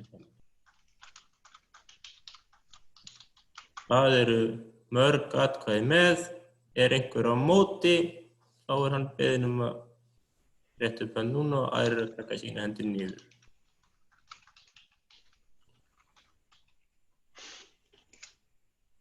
Það eru 2 hendur á lofti frá formanni stjórnar og Lilju Guðnadóttir. Sá sem stýrir fundinum, hann getur tekið allar hendurnar niður. Já, það besti. Elva, við tökum upp nýja hætti. Ég held að þessi tillaga sé samþykkt mótatkvæðalaust. Það væntanlega núna, Sveinn, hvað segir, ertu búinn að snikka til tillögu? Já, ég kom með einhverja svona tillögu allavega. Aukaþing SSNE telur nauðsynlegt að frumvarp opinberan stuðning við nýsköpun verði sett fram með skýrari hætti. Gríðarlegir hagsmunir eru undir í því að skapa öflugt stuðningskerfi við nýsköpun á landsbyggðunum og síðan kemur bara nauðsynlegt að útfæra og síðan héldi tillagan í rauninni áfram. Þá myndi ég vilja bara draga tilbaka tillöguna sem ég kom með áðan og fá bara Svein til að senda Elvu þetta skrifað svo hún geti varpað í upp og greitt atkvæði. Já, Hildar yfir hérna tillöguna tilbaka. Það má bara senda það hérna á tjattinu, ég skal pikka þetta upp þar. Já, Sveinn, geturðu gert það? Já, ég ætla að fara það úr símanum yfir í tölvuna kemur aftur inn. Ég ætla þá að fresta afgreiðslu þessara tillögu núna og meðan hún verður tæknilega útfærð og ganga þá til næsta liðar sem endurskoðun fjárhagsáætlun sem að framkvæmdastjóri ætlar að kynna. Ert þú tilbúin í það, Eyþór, að kynna endurskoðun fjárhagsáætlun SSNE 2020 og 2021? Já. Þakka fyrir og takk fyrir að gefa mér tækifæri á að lyfta umræðinu á skemmtilegra form. plan. En við erum sem sagt búin að endurskoða frá ársþinginu í október, þá er búið að endurskoða rekstraráætlun bæði 2020 og 2021. Það er nú svona flest kurl komið til grafar á yfirstandandi ári, þannig að við sjáum nokkurn veginn fyrir endan á því. En svo við rennum svona yfir helstu þætti, þá gerum við ráð fyrir að tekjur til rekstrar SSNE án einskiptiskostnaðar sem var vegna dómsmáls 2020 verði 145,9 milljónir 2020 og 149,1 árinu 2021. Og þið sjáu í gögnunum hvernig rekstrartekjur skiptast. Áætlaður kostnaður við yfirstjórn án einskiptiskostnaðar sem vísað var til verður það bil 146 milljónir á yfirstandandi ári og lækkar þar aðeins frá fyrir áætlun og verði 148,3 milljónir 2021, örlítil hækkun frá fyrir áætlun. Yfirstjórn Fiskistofu Yfirstjórn SSNE skiptist í þessar deildir og í rauninni inniheldur megnið af rekstri samtakanna. Það er ársþingið og stjórnarfundir, aðrir fundir stjórnar, skrifstofa SSNE, skrifstofa atvinnuþróunar og svo verkefnastjóri menningarmála. Svo hljópum yfir svona helstu þætti, þá er að stjórnarfundir SSNE, þar er kostnaður við stjórnarfundi sem á yfirstandandi ári tekur mið af mánaðarlegum fundum frá janúar til ágúst og síðan gert ráð fyrir 2 fundum á mánuði frá september til desember. Og í endurskoðaðri áætlun er sem sagt 2021 gert ráð fyrir 2 stjórnarfundum í mánuði í 11 mánuði. Í öðrum fundum stjórnar þar felst til dæmis seta stjórnarformanns í stjórn Markaðsstofu Norðurlands og seta varaformanns í starfshópi sem hefur hlutverk að skilgreina svæðisbundið hlutverk Akureyrar. Skrifstofa atvinnuþróunar og menningar, og þar reynum við svona eftir fremstu megni að skipta kostnaðinum niður á deildir. Umsýsla vegna sóknaráætlunar hækkaði úr 9 milljónir 12 milljónir, þessi fjárhæð, hún nýtist í rekstur sóknaráætlunar, það eru nefndalaun, ferðakostnað, funda- og viðskiptakostnað, auglýsingar og svo framvegis. Það sem stendur eftir sem tekjur á skrifstofu SSNE, færir sem tekjur á skrifstofu SSNE, 8,5 milljónir árið 2020 og sem var reyndar 7,9 milljónir fyrir áætlun. Sko raunverulegu kostnaður við rekstraráætlun meiri en kostnaður við bókhaldið. Það er endurskoðun prentun sem fellur á skrifstofuna. Það er gert ráð fyrir því að áunnið orlof á deild 24 verði 1,1 milljón á árinu sem orlofsréttur framkvæmdastjóra. Þessar tölur verða mun lægri á næsta ári þar sem orlofsréttur almennt fullnýttur. Við gerum ráð fyrir annar starfsmannakostnaður sem færist á deild 24 verði 2,5 milljónir. Þetta bara nánast eingöngu kostnaður vegna ráðningar starfsfólks sem var framkvæmdastjóri, sviðsstjóri og síðan verkefnastjóri. Þessi kostnaður verður mun lægri á næsta ári. Annar kostnaður vegna starfs verkefnastjóra menningarmála, en hér er tilgreindur fellur á skrifstofu SSNE. Það er að segja húsaleiga, hiti og fleira, tölvumál og annað. Í endurskoðuðum fjárhagsáætlun fyrir 2020 og 2021 er gerð leiðrétting á launum og launatengdum gjöldum vegna starfsmanna SSNE. Fæðispeningar sem komu inn við gerð nýrra kjarasamninga eru nú sértilgreindir og hlutfall launatengdra gjald af launakostnaði var leiðrétt. Það var villa þarna í fyrri áætlunum. Kostnaður vegna ræstingar hefur hækkað verulega vegna COVID-19 eins og víðast hvar. Í endurskoðaðri áætlun 2020 gerum við ráð fyrir meiri aðkeyptri þjónustu þar sem að SSNE ásamt öðrum landshlutasamtökum að taka þátt í verkefnum Ratsjáni sem Hilda nefndi hérna áðan. Og að lokum hefur verið gerð leiðrétting á funda- og ferðakostnaði sem verður töluvert lægra á árinu en áætlað hafði verið í upphafi og við vitum öll af hverju það er. Nú, deild 31, það sem að fjallar samstarf landshlutasamtaka, þar að ræða kostnað vegna samstarfs landshlutasamtakana. Það að segja ferðakostnaðar framkvæmdastjóra og stjórnarformanns á slíka fundi.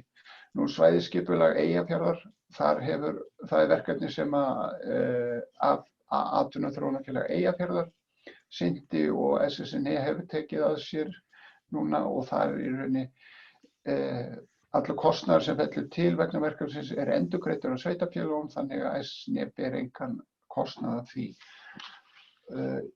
Liður 41 aðgerðaráætlun, þar að ræða laun fulltrúa SSNE í starfshópum og verkefnastjórnum, svo sem verkefnastjórnum Öldulínu, aðgerðahópum Akureyrarflugvalls og fleira eitthvað sé nefnt. Evrópuverkefni, þar verkefnastjóri SSNE að vinna BIS-mentors sem verkefnum sem áður var nefnt og allur kostnaður sem fellur til vegna þess verkefnis endurgreiddur og 30% af launum verkefnastjóra sem vinnur það. Nýsköpunarverkefni Víkurskel, þar að ræða 5 mánaða verkefni sem ekki var gert ráð fyrir í fjárhagsáætlun. Verkefni byggir á samningi við Vinnumálastofnun frumkvöðlastarf innan fyrirtækis eða stofnunar. Verkefnisstjóri hefur verið ráðinn tímabundið til starfa hjá Víkurskel. Meðal helstu verkefni undirbúningur framkvæmd tilraunaræktunar á þörungum og ostrum. Verkefnið fjármagnað af Vinnumálastofnun annars vegar og sem áhersluverkefni hins vegar og það engin kostnaður sem að SSNE ber af þessu verkefni. Nú, Byggðastofnun greiðir framlög vegna reksturs á verkefnum brothættra byggða sem eru Betri Bakkafjörður, Öxarfjörður í Sókn og Glæðum Grímsey og ýmis annar kostnaður, svo sem bókhald, endurskoðun og fleira fellur á skrifstofu 24. Það engin hagnaður á þessum verkefnum en þau standa undir sér. Verkefnunum Öxarfjörður í Sókn og Glæðum Grímsey lýkur áramótin næstu. Þannig að eftir stendur 1 verkefni hjá okkur sem er þá Betri Bakkafjörður. En ég læt þessari yfirferð lokið og ég veit að fjárhags- og stjórnsýslunefnd hefur farið yfir áætlunirnar og verður svo reiðubúin til svara ef spurningar eru. Já, takk fyrir það, Eyþór.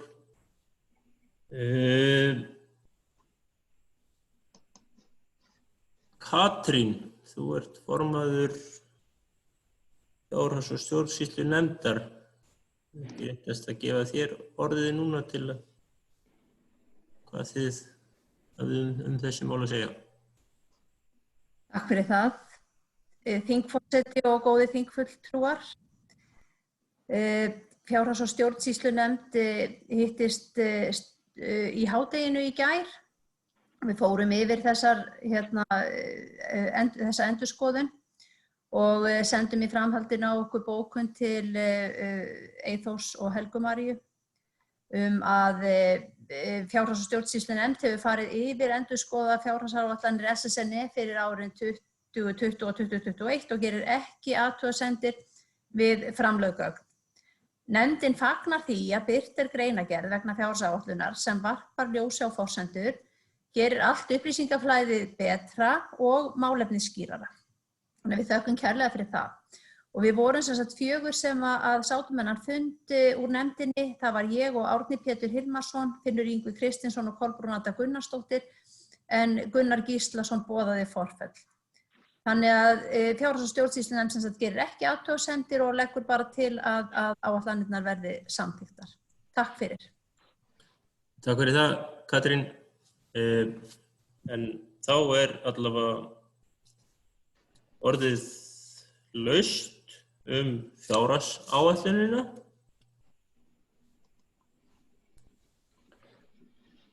Ef að einhver vill grípa þar boltan og spyrja framkvæmdastjóra út í hana. Nú hljóta vera margar spurningar því að það nú mikilvægasta verkefni okkar sveitarstjórnarmanna að passa þessa peninga. Ekki ætlum við að leyfa þeim að streyma óhindrað áfram.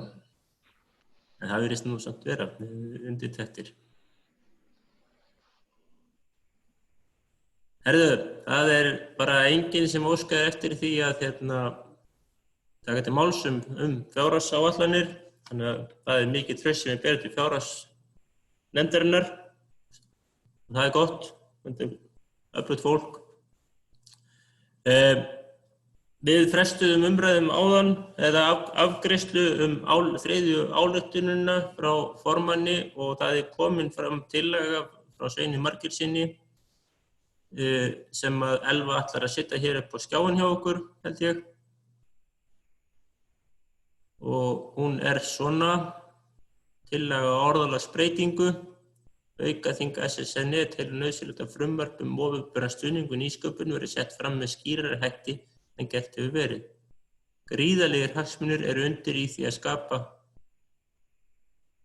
skapa öflugt stuðningskerfi við nýsköpun á landsbyggðunum og nauðsynlegt að útfæra með hvaða hætti skal ná því markmið á landsbyggðunum að efla nýsköpun með sveigjanlegu stuðningskerfi. Sterkum tengslum við háskólasamfélag, atvinnulíf og hagaðila. Aukaþing SSNE telur eðlilegt að í stjórn tæknisetturs í Vatnsmýri sé að minnstakosti einn stjórnarmaður búsettur utan áhrifasvæðis höfuðborgarinnar, auk þess sem útfært verði með hvaða hætti jafna eigi möguleika fyrirtækja og einstaklinga á landsbyggðunum til þess að nýta sér aðstöðu og sérhæfðan tæknibúnað í Vatnsmýri. Svona þessi tillaga lögð fram og vilja fundarmenn tjá sig hana. Bara að það eru 2 þarna ef við förum í línu 5. Nákvæmlega. Nýsköpun á landsbyggðunum og nauðsynlegt og þá þarf ekki næsta að vera. Og nauðsynlegt þarna já.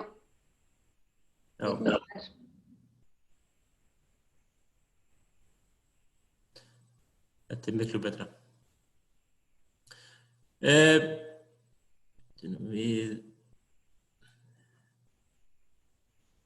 Hilda með uppbreyta hendi og Ásta Pétursdóttir, gjörðu svo vel. Já, ég velti bara fyrir mér það sem Sveinn minntist á áðan varðandi einn í stjórn. Finnst ykkur það ekki full hógvært? Það kannski í lagi ef þetta 3 manna stjórn. En það sé einn á landsbyggðinni, ég langar að heyra hvað ykkur finnst það. Takk fyrir það. Skjóðið allt í kást. Já. Ég get aðeins tekið bolta á þarna. Ég skilgjátt að fara þess að setti inn að minnstakosti einn stjórnarmaður búsetu af því mér finnst að skipta máli hvort að verði einmitt. Er þetta 3 manna stjórn eða 5 manna stjórn eða 7 manna, tala nú ekki það. En það má alveg, ef það er 1 af 3 þá finnst mér það allt í lagi. Og að því að við tölum utan áhrifasvæðis höfuðborgarinnar, innan áhrifasvæðis höfuðborgarinnar búa 79% landsmanna. Þannig að sem Hvítá svæðið, þá hvort sem það væri í rauninni 1 af 3 eða 1 af 5, þá var það ekkert unfair. Takk fyrir það. Elías, þú hefur rétt upp hönd.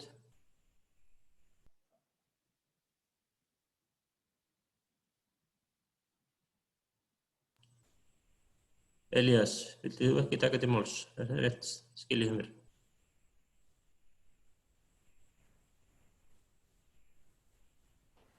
Heyrið mér? Já, núna. Heyrðu, það eitthvað tækniklikk.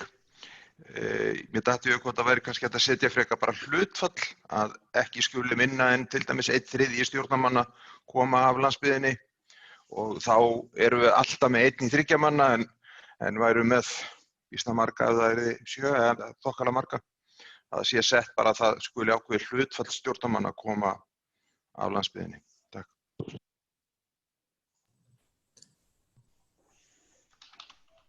Já, takk fyrir það. Núna komin fram tillaga að breytingu að standi 1/3 í staðinn fyrir 1. Nú held ég verið að gefa formanni tækifæri og tjá sig það. Ég sagði í tjattinu, mér finnst þetta bara flott tillaga, mér finnst þetta bara clever útfærsla, bara sé þá bara er þetta bara aukaþing SSNI til að eðlilegt að í stjórn tækniseturs í Vatnsmýrinni sé þriðjungur stjórnarmanna. Bara í staðan fyrir að minnstakosti einn komið þriðjungur. Mér finnst það bara Lágmarkið þriðjungur stjórnarmanna. Já. Það er ljóta að þurfa að fylgjast með chatinu og hverju ætla að tala og henda uppbytungum. En Sóley, þú hefur rétt upp hönd og óskað eftir orðinu. Já, ég ætlaði bara að segja þetta, að við ættum að segja að minnstakosti eða að lágmarki. Já, þá verður tillagan borin hér upp til atkvæðagreiðslu með... Fyrirgefðu, ég ætla að því að sé aðra stafsetningavillu hérna á mér, þetta var gert í miklum flýti. Í 4. neðstu línu, auk þess sem útfært verði með ekki því, heldur bara með hvaða hætti. Má ég líka nefna eitt, Sigurður? Já, þetta er alveg komið upp. Nei, mér langaði bara að hvetja okkur til dáða þegar að það er verið að skipa í svona stjórnir og nefndir og ráði eða einhverja stefnumótun, að þá er alltaf verið að taka fram að það þurfa að vera jafnt kynjahlutfall. Það er aldrei verið að taka fram að það þurfa að vera eitthvað búseta. Ef það á að tryggja ólík sjónarmið og hagsmuni bara almennt í málefnum að varða Ísland allt, þá finnst mér að við eigum að fara að koma orðaræðinu aðeins þarna að til þess að fá, það er ekki nóg að fá kynjasjónarmiðið, þú veist, það þarf að fá frá ólíkum byggðum. Það er bara svona mín skoðun, en ég er orðin mjög ánægð með þessa bókun. Gaman að vinna þetta með ykkur bara hérna á fundin. Já, takk fyrir það. Ég gerir ráð fyrir að fundarritarar hafi heimild til að leiðrétta í tillögum einfaldar innsláttarvillur eða stafsetningavillur, en að inntæki tillöguna sé ekki breytt.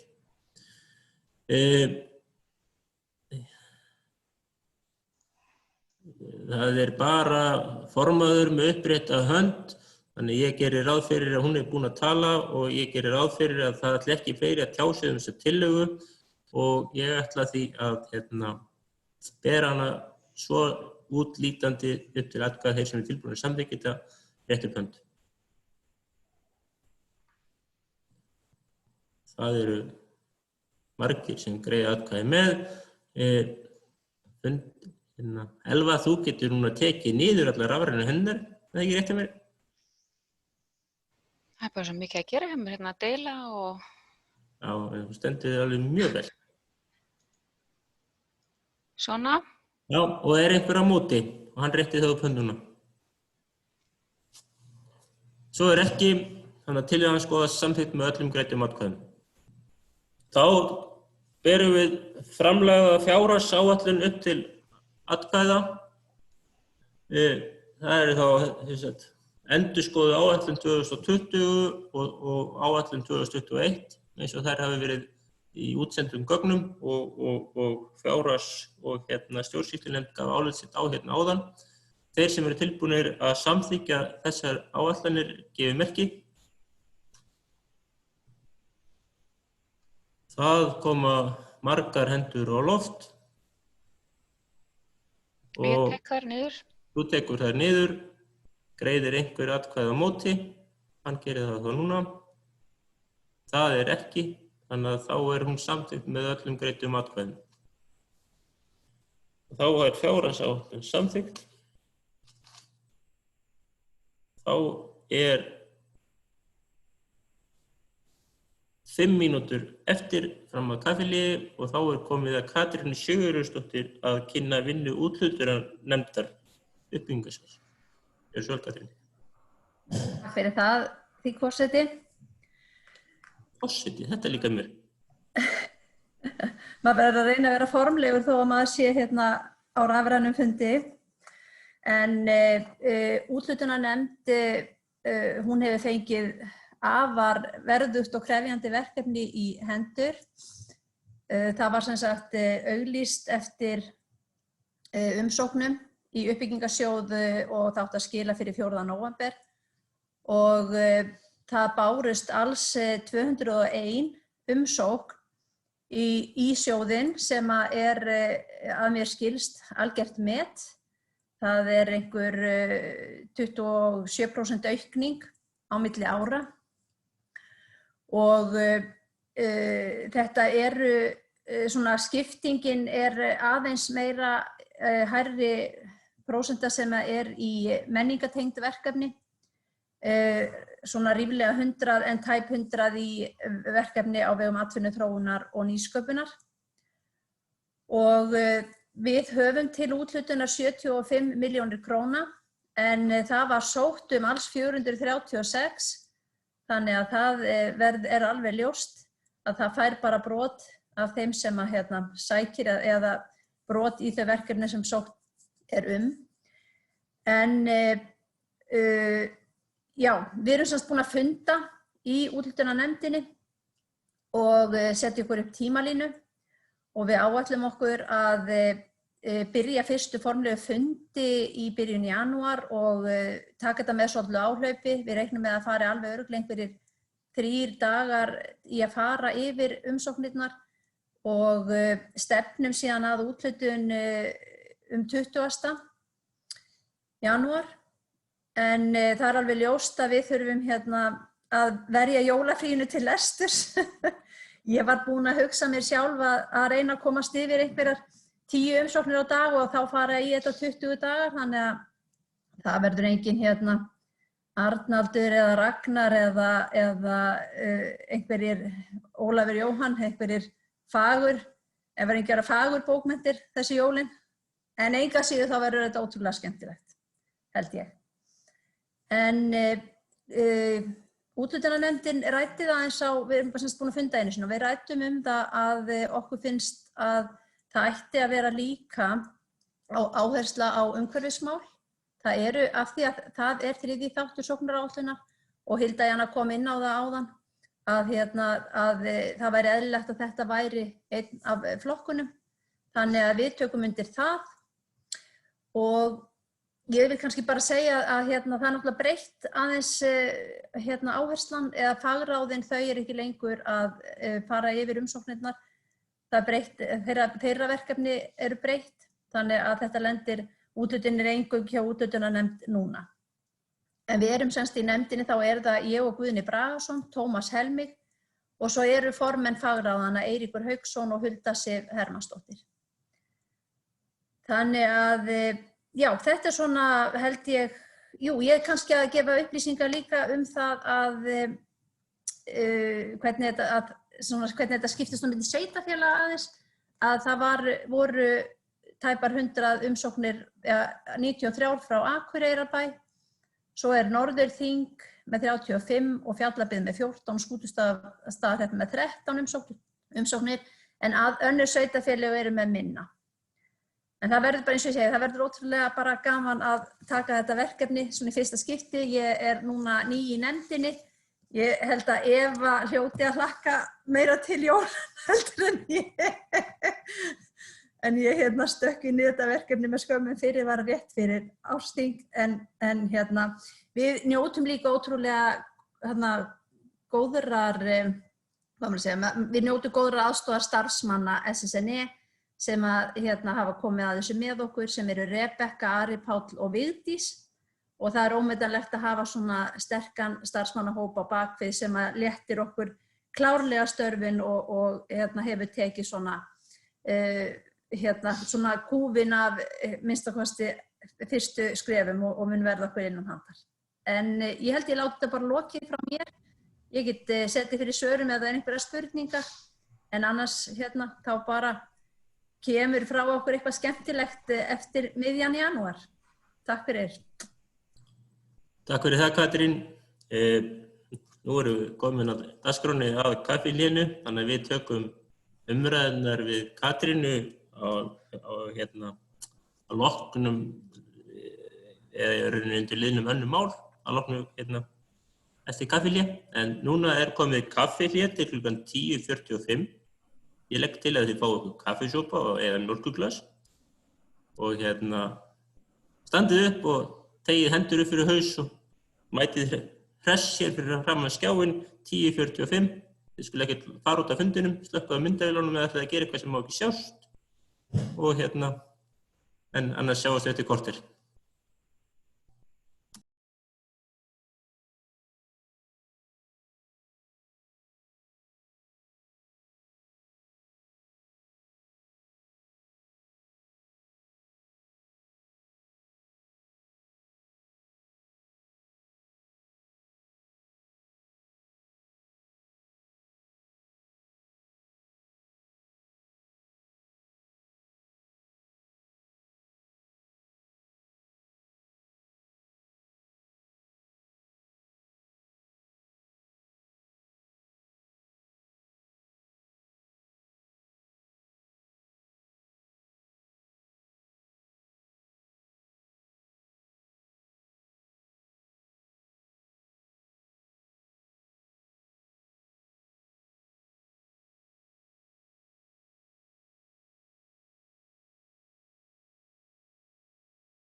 Jæja, nú klukkan 1 mínútu í, þannig að ekki allir að vera mættir. Það pláss fyrir einn brandara áður en að fundurinn hefst. Hver ætlar að bjóða sig fram? Það enginn.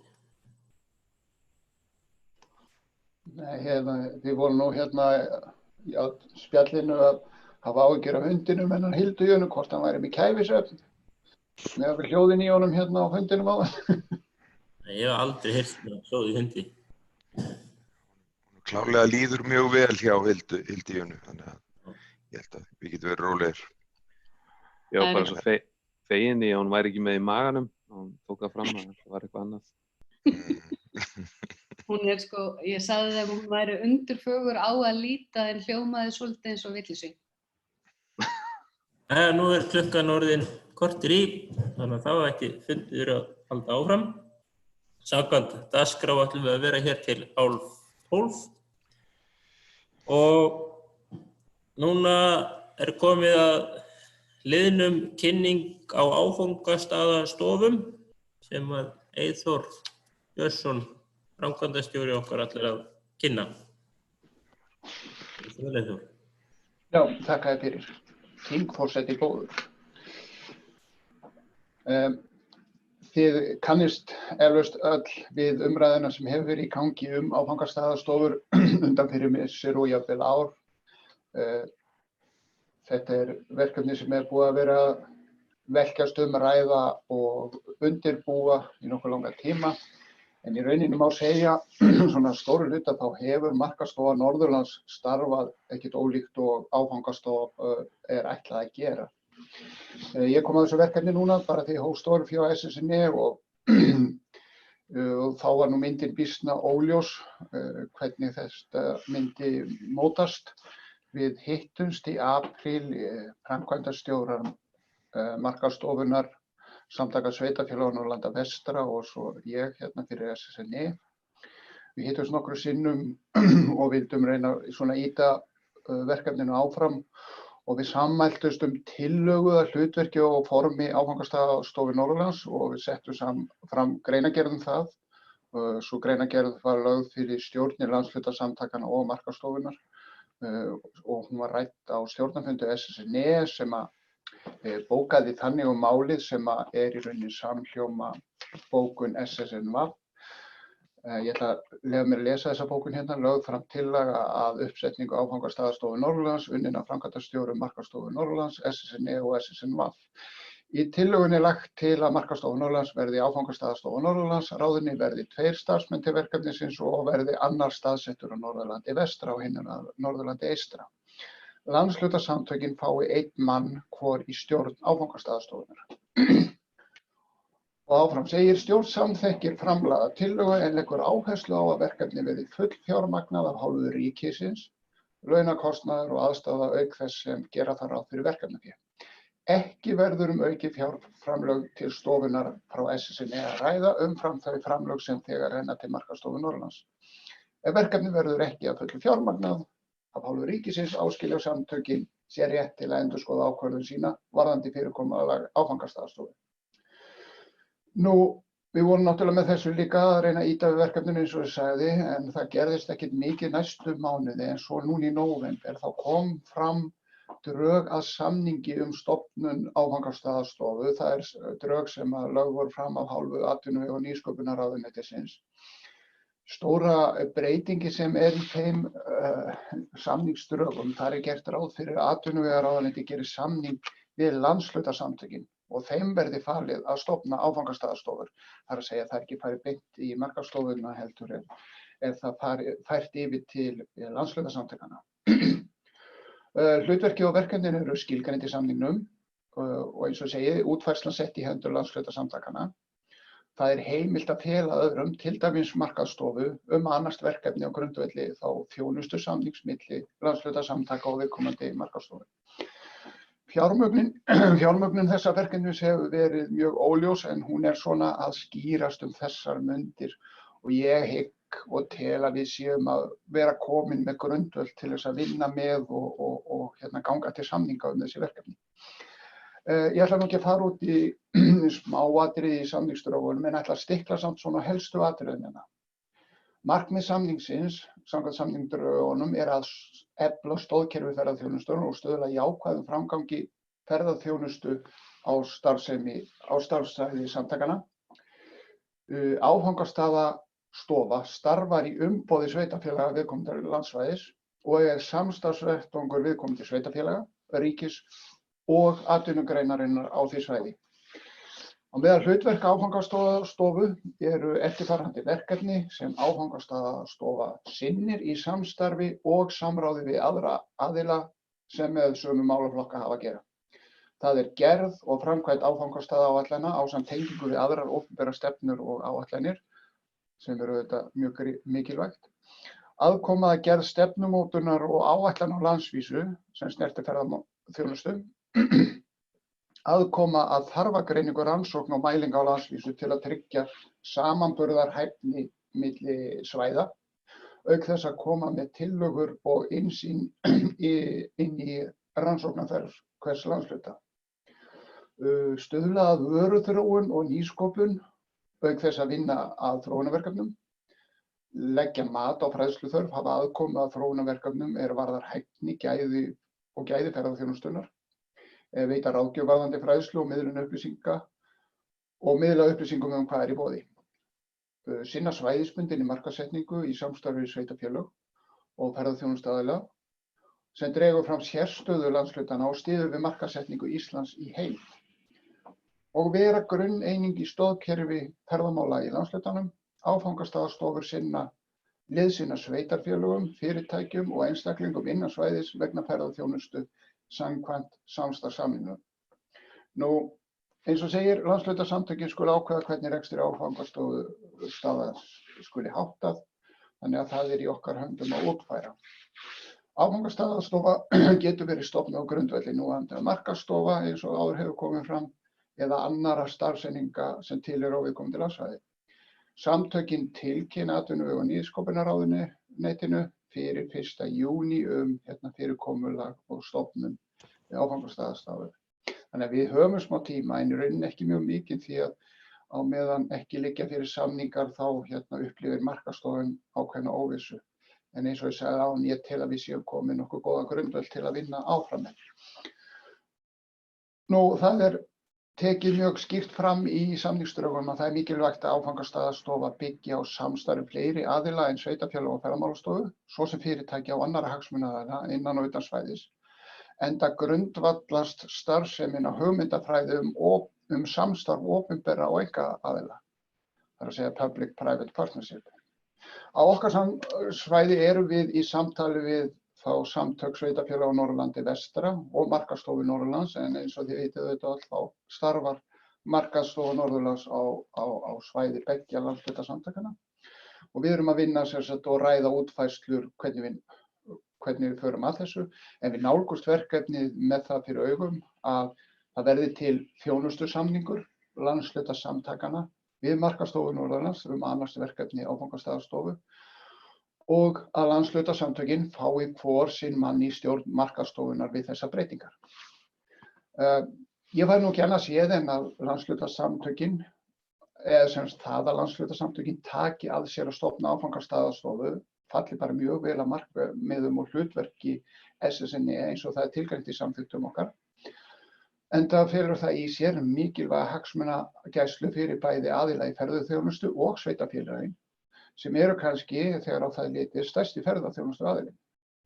Og vert að halda því til haga að í flestum öðrum landshlutum eru markaðsstofunar innan þeirra, það að segja innan landshlutasamtakanna. En svo ég dragi þetta svona saman í lokin, þá erum við að nálgast þetta á þeim nótum að fela markaðsstofu Norðurlandsverkefnið, það að segja sinna verkefnum áfangastaðastofu á grundvelli þjónustusamnings og að landslutasamtökin fái hvor sinn mann í stjórn markaðsstofunar. Sveitarfélög fá þannig aðkomu að stjórn markaðsstofunar í stað áheyrnarfulltrúa nú í dag og tækifæri til að hafa áhrif á starfsemina, þar bæði gegnum stjórnarmann og þjónustusamning. Þannig að þetta nú svona mín yfirferð og kynning á því verkefni áfangastaðarstofu sem við erum með í gangi núna og teljum okkur vera farin að sjá fyrir endan á og mögulega og að til sé grundvöllur til að fara að ganga til samninga. En ég læt þessu lokið. Takk hérlega.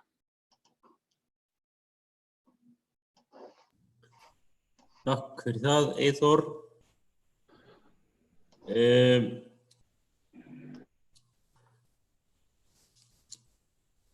Í framhaldi af þessu hef ég grun að formaður stjórnar vilji fá að leggja fram tillögu þetta málefni.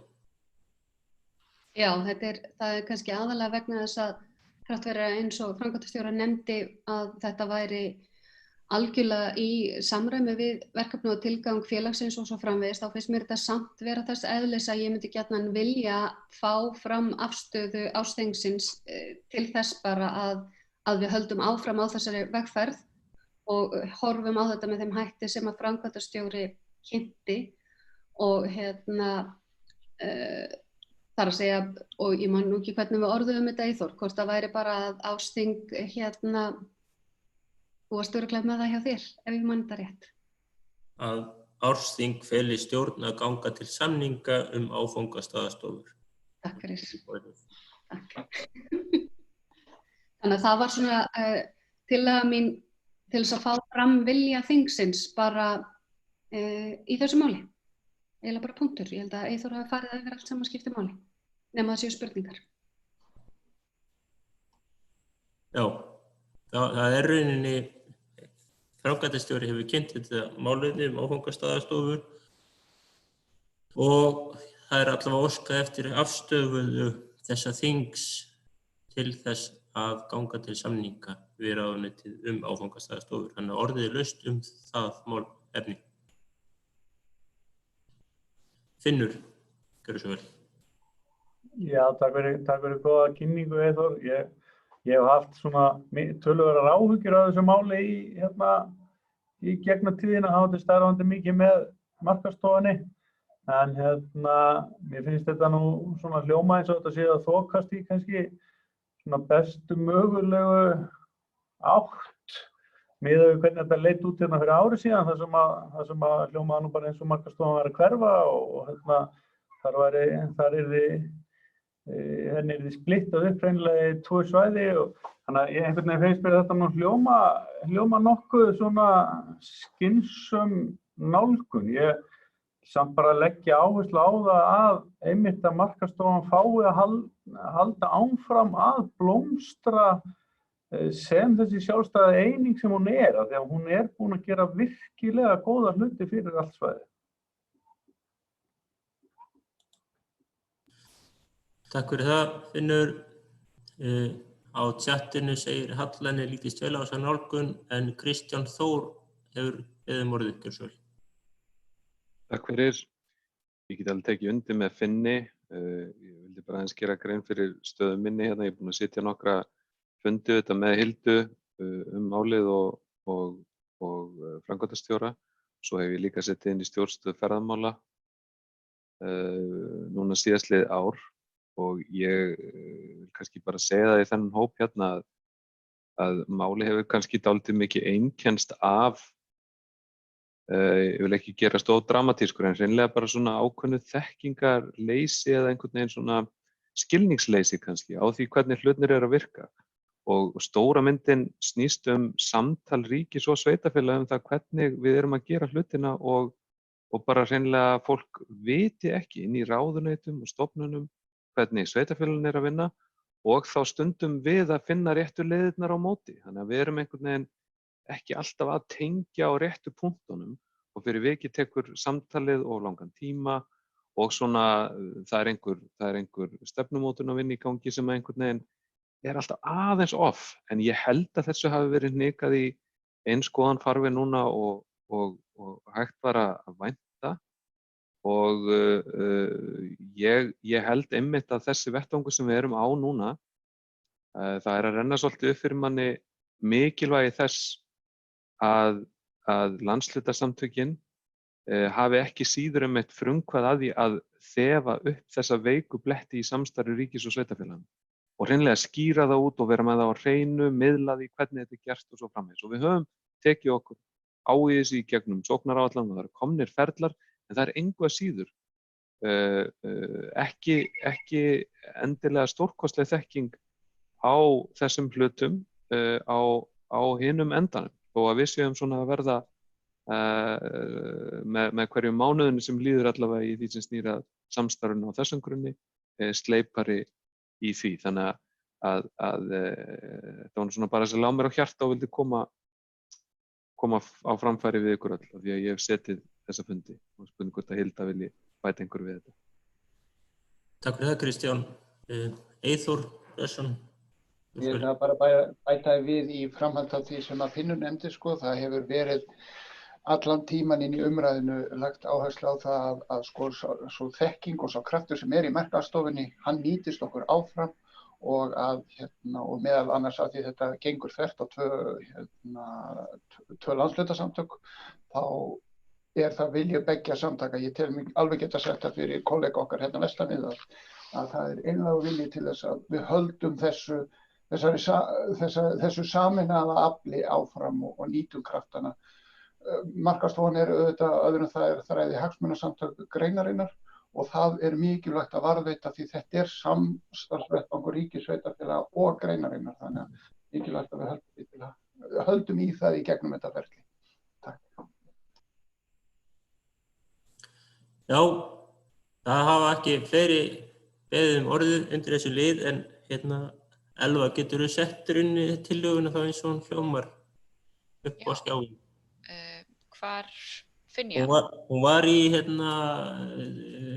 handriti fundarins. Var í handriti fundarins? Já, en hún nú ekki flókin. Hún hljómar svona, aukaþing felur stjórn að ganga til samninga áfangastofur. Það þannig hljómar hún. Þetta að koma?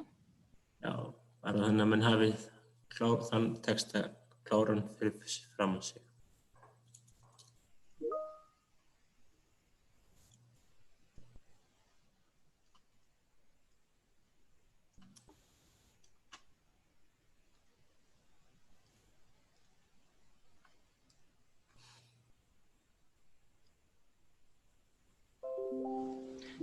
Tæknin ekkert að stríða ykkur, ég bara lengi.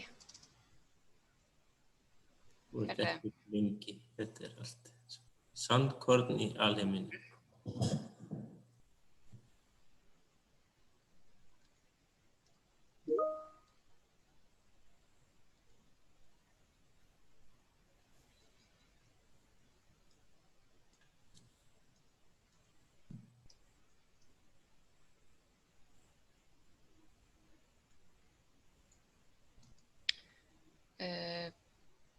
Svona fæ ég þetta sent.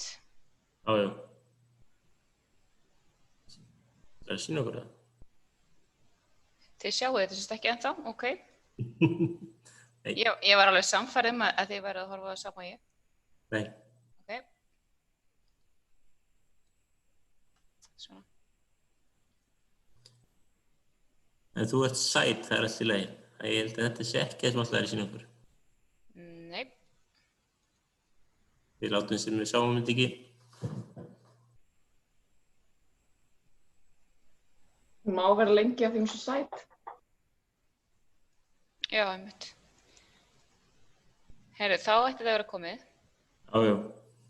Þeir sem eru tilbúnir að samþykkja þetta að stjórn verði falið að ganga til samninga áfangastofur í samræmi við það sem framkvæmdastjóri kynnti hér. Þeir eru vinsamlega spennir að rétta upp hina rafrænu hönd. Það stór meirihluti og núna tökum við niður rafrænu hendurnar.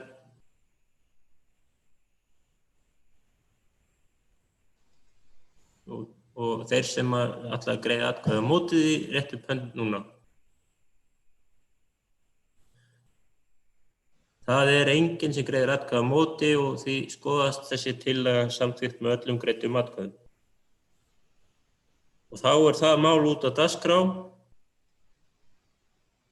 og þá komið að liðnum samvinna sveitarstjórnarfulltrúa og þingmanna og þar það formaður stjórnar sem ætlar að kynna það mál. Já, takk fyrir. Undanfarin ár þá hafa þingmenn kjördæmisins fundað með kjörnum fulltrúum reglulega og það hefur verið að hluta til gagnlegt en þetta fyrirkomulag hefur líka verið gagnrýnt. Síðast þegar þingmenn óskuðu eftir slíku fundi þá komu fram nokkuð margar óánægjuraddir með þetta fyrirkomulag og kölluðu margir sveitarstjórnarmenn eftir því að samtalið og samvinnan í rauninni milli sveitarstjórnarfulltrúa og þingmanna væri markvissari og ekki jafn einhliða og sveitarstjórnarmenn hafa upplifað hingað til. Sumir höfðu á orði við mig að minnsta kosti að eðli fundanna væri eins og að flytja þingmönnum munnlega skýrslu eða fréttir úr héraði fremur en einhvers konar markviss samráð væri að ræða. Ég kom þessu sem formaður stjórnar, þessum sjónarmiðum og framfæri við þingmenn með óskum að sveitarstjórnarmenn og þingmenn myndu sameiginlega gera tillögu að því hvernig þessi fundir og samvinna öll gæti verið markviss og betri til framtíðar. En á fundi þá svöruðu þingmenn ekki þeirri beiðni með öðru orðum en því að lýsa því yfir að þeir teldu að fundirnir væru gagnlegir og góðir fyrir sig. Ég ítrekaði að það væri gott að þeim liði vel með fundina en hvatti þá til þess að leita leiða til þess að sveitarstjórnarfólk teldi þessa umræddu fundi jafn gagnlega og góða fyrir sig. En ég ætla að fara aðeins yfir þær ábendingar sem sveitarstjórnarmenn ræddu aðalega varðandi þessa fundi og síðan samvinnuna almennt í kjölfarið og hvað það var sem að fólk var að setja út á. Það var í fyrsta lagi að iðulega væri boðað til fundana með mjög skömmum fyrirvara. Og betra gæti verið ef að fundatími gæti legið fyrir, að minnsta kosti með mánaða fyrirvara. Sveitarstjórnarfólk hefur í mörg að snúast og þarf með mjög skömmum fyrirvara, jafnvel eins og síðast bara 2 daga fyrirvara, breyta öllum sínum plönum til þess að ná að hitta þingmenn. Sveitarstjórnarmenn gera það auðvitað í þeirri vonu að fundirnir skili árangri og auðvitað vita þingmenn það. En það voru það voru einhverjir sem nefndu það hvort að það væri möguleiki að skrifa til dæmis fundagerð og það kæmi fram á þessu fundum hvort, hvað og hvaða þingmaður ætlaði að gera eitthvað við þær upplýsingar eða áskoranir sem fram kæmu á fundunum eða hvort það fengjust yfirleitt einhver svör við spurningum eða erindum sem að kæmu fram á slíkum fundum. Þá var líka töluvert rætt að það væri bæði gagnlegt að öll sveitarfélögin fundi sameiginlega með þingmönnum kjördæmisins en einnig gæti verið gott ef hvert sveitarfélag gæti funda með þingmönnum kjördæmisins líka. Margir lögðu það til að væri ráðlegt að ákveða strax að halda 2 samráðsfundi á ári, annan sameiginlegan og hinn með hverri sveitarstjórn fyrir sig. Síðan fyrir utan þennan formlega farveg þá hefur verið svolítið umræða hvort að þingmenn og sveitarstjórnarfólk á Norðurlandi eystra gæti átt í meira og öflugra óformlegu sambandi og samskiptum og samvinnu þegar það á við hagsmuni svæðisins. Stjórn fól mér og Eyþóri og Kristjáni Þór að gera tillögu til þessa aukaþings og hún Eva aðstoðaði okkar síðan á lokametrunum við orðalag og það alveg frjálst að breyta orðalagi en kannski bara að Elva varpi upp þeirri tillögu að áskorun sem að við leggjum þá hérna fram en hún hljómar svo: Aukaþing SSNE skorar á þingmenn kjördæmisins að vinna í samstarfi við sveitarstjórnarfólk á Norðurlandi eystra að bættu, skilvirkara, skipulagra og öflugra samráði við sveitarstjórnarfólk á svæðinu. Aukaþing SSNE leggur til að 3 þingmenn kjördæmisins og 3 fulltrúar SSNE vinni sameiginlega að tillögu til úrbóta og skipulagi samstarfskjöruna fulltrúa á Norðurlandi eystra. Þannig ég legg þetta hér fram til umræðu og hvort að ásting taki í sama streng og telja að þetta væri gagnleg áskorun. Já, takk fyrir það, frú formaður. Það rauninni orðið laust þennan lið. Ég gerir ráð fyrir að menn vilja eitthvað ræða fyrirkomulag þingmannafunda með sveitarstjórnum á svæðinu, hafa á því skoðun. Hvort að málið sé í góðum farveg eða hvort við eigum að reyna að koma því í annan farveg. Katrín Sigurjónsdóttir, gjörðu svo vel. Já, takk fyrir það, þingforseti. Ég vil bara taka undir þessa tillögu. Ég held að það sé gott að það fari einhver hópur í að móta hvaða hætti hægt að gera þessa fundi skilvirkari. Þetta er líka notfæra okkur tæknina og reyna að hafa þetta svona örara samtal heldur en þetta hefur verið. Við höfum verið að fá kannski fundi á haustin í kjördæmaviku og eitthvað stutt þess á milli. Þannig að ég hefði kosið það að þetta væri svona örari fundir og markvissar og við höfum að notfæra okkur einmitt netið í þeim tilgangi. Takk.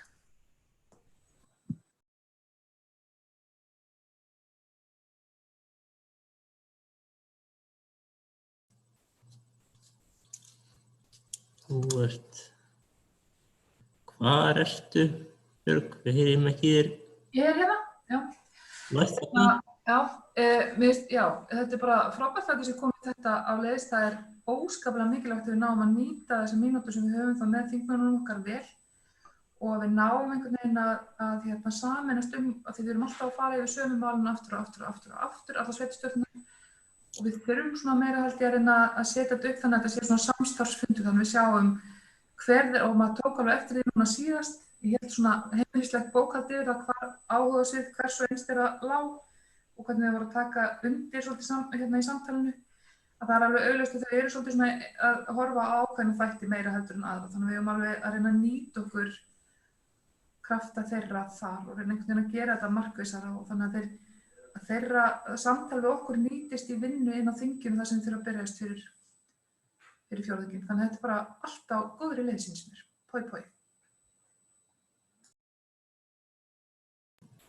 Já, takk fyrir það. Katrín er ennþá að biðja orðið en er líklega að fara að gleyma að taka niður höndina og eins Björg. Eva Hrund, gjörðu svo vel. Já, takk fyrir. Mér finnst þetta alveg gríðarlega mikilvægur þáttur og ekki bara út frá þessum einum eða tveimur fundum sem við erum að ræða. Heldur líka eins og kannski Björg er aðeins var að koma inn á, hvernig leiðum við málunum til lykta í samstarfi. Og ég meina auðvitað hefur alveg stundum verið gert og ég man á síðasta kjörtímabili voru Bjarki og Brynhildur að vinna með nokkrum okkur á Akureyri að koma af fjármagni til aflsins og auðvitað eru ýmis sveitarfélög sem hafa farið í svona vinnu, en ég held að þetta þurfa að vera miklu meira og markvissara og að þingmenn verði ennþá duglegir að ýta á sveitarstjórnarfólk hvar tækifæri liggja. Eins og bara í gær, það er að byrja umræða fjáraukalögin, að það sé hnippt í okkur, nú er tækifærið, sendið inn og ég vil bara þakka, ég held að Albertína sé á fundinum og hún ýtti með MAG til dæmis, hvað það varðar að sækja auka úthlutun vegna COVID og við þurfum miklu meira svona samstarf og samtal til að ná okkar málum í gegn á þessu svæði og við höfum heyrt til dæmis að það sem mjög markviss samstaða í sumum öðrum kjördæmum einmitt á milli sveitarstjórnarfulltrúa og þingmála að vinna að málum og við eigum bara að gera það líka, þannig held ég náum við árangri og við eigum að vinna líka þvert á flokka, þetta á ekki alltaf að þurfa að vera flokksbundið, við erum mörg hver að vinna sameiginlegum málum og höfum sameiginlega sýn á mjög mörgum málum, þannig að ég vil að í þessari vinnu að það verði ekki bara einblínt á uppbyggingu þessara tveggja funda, heldur líka bara hvernig náum við betri árangri með því að koma okkur málum í gegn á þingi. Takk fyrir það Eva. Þau segja hér á tjattinu Guðmundur Baldvin og Sóley Björk að þeim líst vel á þessa tillögu.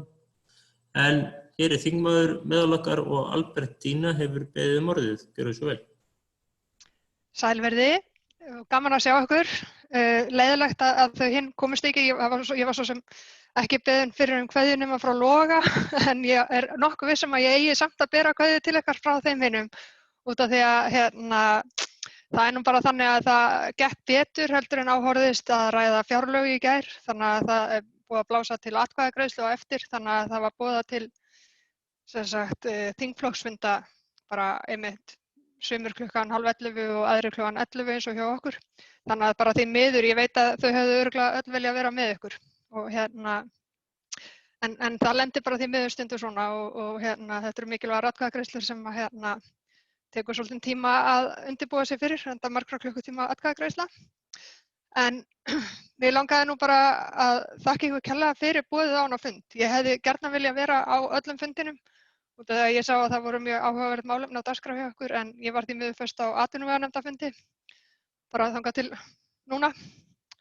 Og en varðandi þetta mál sem þið eruð að ræða núna, þá held ég að ég geti fullyrt að við séum öll boðin og búin að funda oftar með ykkur og viljum örugglega öll heyra, vera bæði að við séum duglegir að heyra í ykkur og líka að hvetja ykkur til þess að heyra, að hika ekki við að hringja í okkur líka. Og ég held að það megi fullyrða að við myndum öll taka vel á móti slíku samtali og sömuleiðis tek ég undir það, mér finnst þetta góð hugmynd að nota tæknina og funda oftar. En þetta náttúrulega sagt allt með þeim fyrirvara að ég var náttúrulega formaður Fjórðungssambands Vestfirðinga í 4 ár og ég skil svo vel stöðuna og ykkar upplifun af þessu samtali og samstarfi sem að mætti sannarlega vera meira eins og þið bendið á. En ég viðurkenni að ég upplifi það alveg aðeins frá hinum að þau kannski skilja ekki alveg hvaðan þið eruð að koma.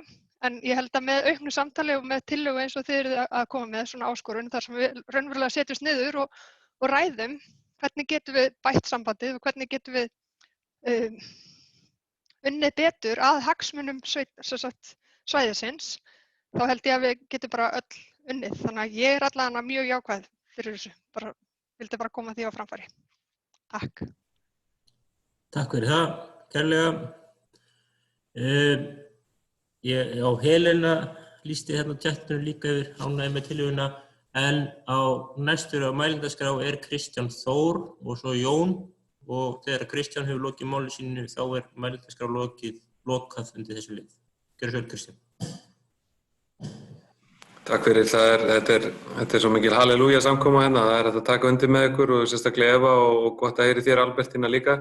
Ég lét þetta fara töluvert í taugarnar á mér, svona undirbúning síðasta fundar og er bara búin að vera með það upp á borðum og mér finnst mjög mikilvægt að við séum með þetta að velta þessu fyrir okkur hvernig við gerum þetta betra og bara gagnlegra fyrir alla. Ég veit að þetta er gagnlegt fyrir ykkur, Albertína, að fá upplýsingar frá okkur, sko, en ég held að það sé ekki síður gagnlegt fyrir okkur sveitarstjórnarfulltrúana, hreinlega bara að vita hvernig landið liggur almennt, hvar eru þingmenn okkar algjörlega sammála í málum sem þá auðveldara kannski að forgangsraða líka fyrir okkur. Hvar er mestur slagkrafturinn, hvar síðan bara kannski hægt að vera algjörlega bara lokal með ákveðnum sveitarfélögum og hvar eru bara málefni sem við erum bara ekki að ná sama með, þá bara geyma þau eða frista og hvað sem mann finnst það. Þannig að mér finnst við ekki oft ná dýptinni í samtölin og svona raunverulega ná fullri samstöðu ýmis mál. Þau svona fara svolítið undir radarinn hjá okkur, þó að ég held að allir sem þennan fund sitja séu að gera sitt besta í að eiga í uppbyggilegum samskiptum bæði innan héraðs og við sína þingmenn, þá fagna ég að þessi tillaga komið fram og ég veit að hún á eftir að skila einhverju jákvæði núna inn í samtalið á þessum rafrænu tímum, ekki hvað síst. Takk fyrir. Takk fyrir það, Kristján. Og næstur Jón Stefánsson og svo Albertína aftur. Já, ég nú einn af þeim sem að kannast við sem sagt bæði formin á fundunum og ég saknaði þess alveg að vissu leyti að ég geta beina samtal við þingmennina, en ég var líka að velta fyrir mér með fundina og þá fyrst og fremst undirbúning þeirra, hvert að það væri rétt að undirbúa kannski með einhverju formadagskrá. Segjum til dæmis eins og núna þegar mikil umræða miðhálendisþjóðgarð og við værum að fara að hitta þingmenn, væri það betra svoleiðis að menn svona væru með einhver 2-3 mál kannski sem þeir ætluðu sér ræða, en vissulega verður það ævinlega vera bara opið og frjálst, að bara taka sér nei. Já, takk Jón. Albertína, þú ferð að loka þessu máli.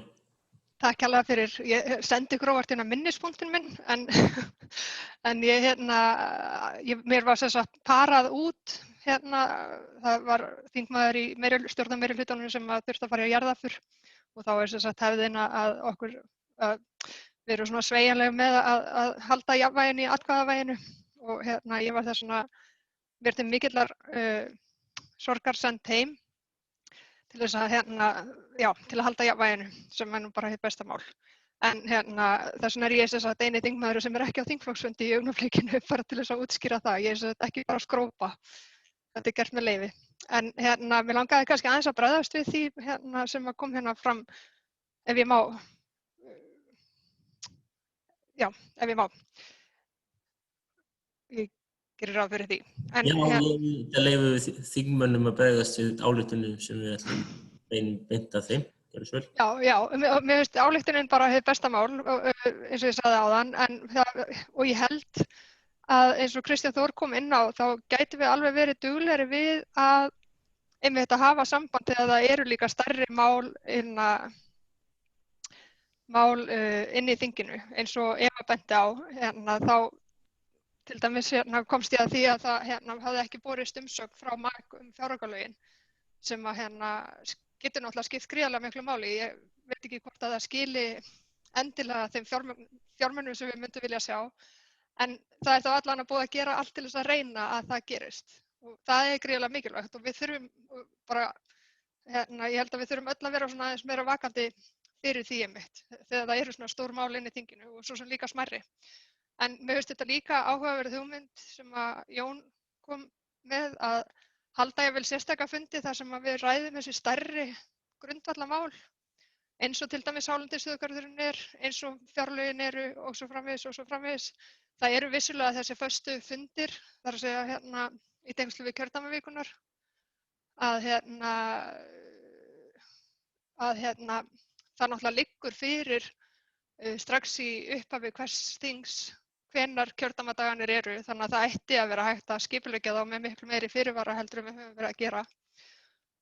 En síðan finnst mér það samt sem áður líka góð hugmynd þegar það koma upp svona stærri mál og við höldum það bara sérstaka fundi einmitt á þessu formi til dæmis, þegar það er til þess að ræða þau sérstaklega. Þannig að ég vildi bara koma þessu að. Takk. Já, takk fyrir það Albertína. Það sendi annar þingmaður hér skilaboð að hún náði að detta inn eitthvað að fylgjast með. En umræðum þetta liðið lokið, en fyrst að við erum með annan þingmann á fundinum, Eva Líneik vill tjá sig þetta mál, samstarfssveitarfélagana og þingmanna hópsins. Þá ætti ég að gefa henni færi á því ef hún hérna einhvers staðar. Já, komið þið sæl. Ég náði svo sem ekki að heyra neitt af því sem þið sögðu, þannig að mín viðbrögð... Við vorum í rauninni, það er hér tillaga fyrir fundinum að efla og bæta einhvern veginn samstarf sveitarfélagana og þingmannana, ná betra formi utan samráðsfundi sveitarfélagana og þingmannana. Sko, mér finnst mjög gott að þessir yfirlitsfundir mjög góðir, en við þurfum auðvitað ekki á þeim að halda nema kannski einu sinni 2 ári eftir aðstæðum.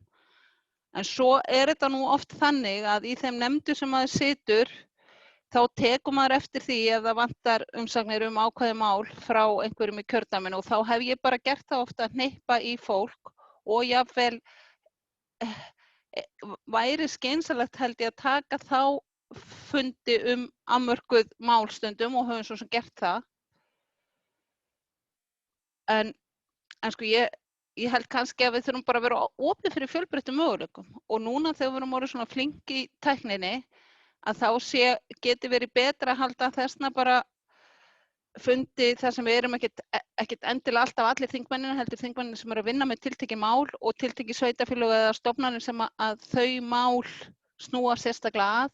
Ef það er eitthvað svona sem við viljum horfa á annan hátt heldur en við getum gert inn í nefndastarfinu á Alþingi.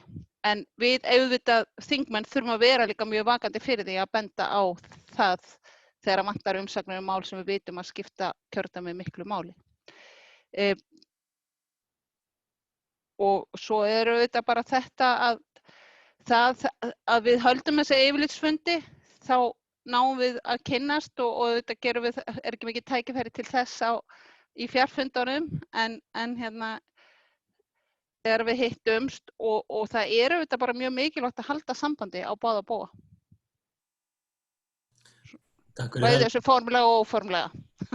Takk fyrir það. Nú er að styttast í fundartímanum hjá okkur. En kæru fundarmenn, það hefur verið borin upp ályktun hér áðan áskorun það að verið unnið samstarfi við þingmannahópinn að bættu fyrirkomulagi þessi samstarfsfunda. Og þeir fundarmenn sem vilja treysta sér til að greiða því atkvæðið sitt eru vinsamlega beðnir að gefa merki. Rétt upp hönd, rafræna hönd. Það fara fullt af höndum á loft og ef við tökum hendurnar niður og einhver sem greiðir atkvæði á móti því, svo ekki og það þá samþykkt með öllum greiddum atkvæðum. Og þá komið að síðasta liðnum, held ég, sem önnur mál og þá allt í heiminum undir og orðið laust og ég veit að formaður ætlar að bera beina tillögu síðan. Axel Grettisson, hann hefur rétt upp hönd og vill taka til máls. Gjörðu svo vel, Axel. Ég glemdi bara að taka niður höndina, kallið mig. Já, þá komið að formanni. Já. Jú, formaður.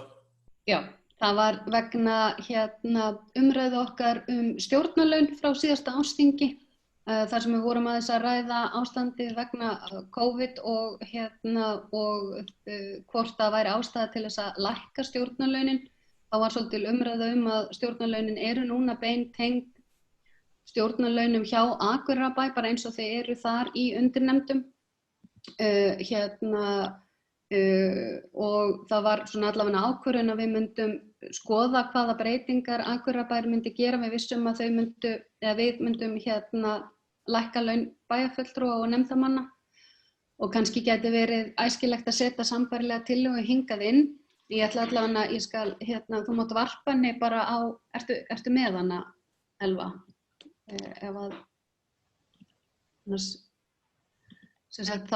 Þá þetta ef að við myndum fara sömu leið hjá SSNE og Akureyrarbær hefur kosið á þessum tíma vegna bara ástandsins, að þá væri settur tímabundinn viðauki frá 1. janúar til 31. desember 2021 gildi tengingu launavísitölu ekki og laun stjórnarmanna lækki 5% frá 1.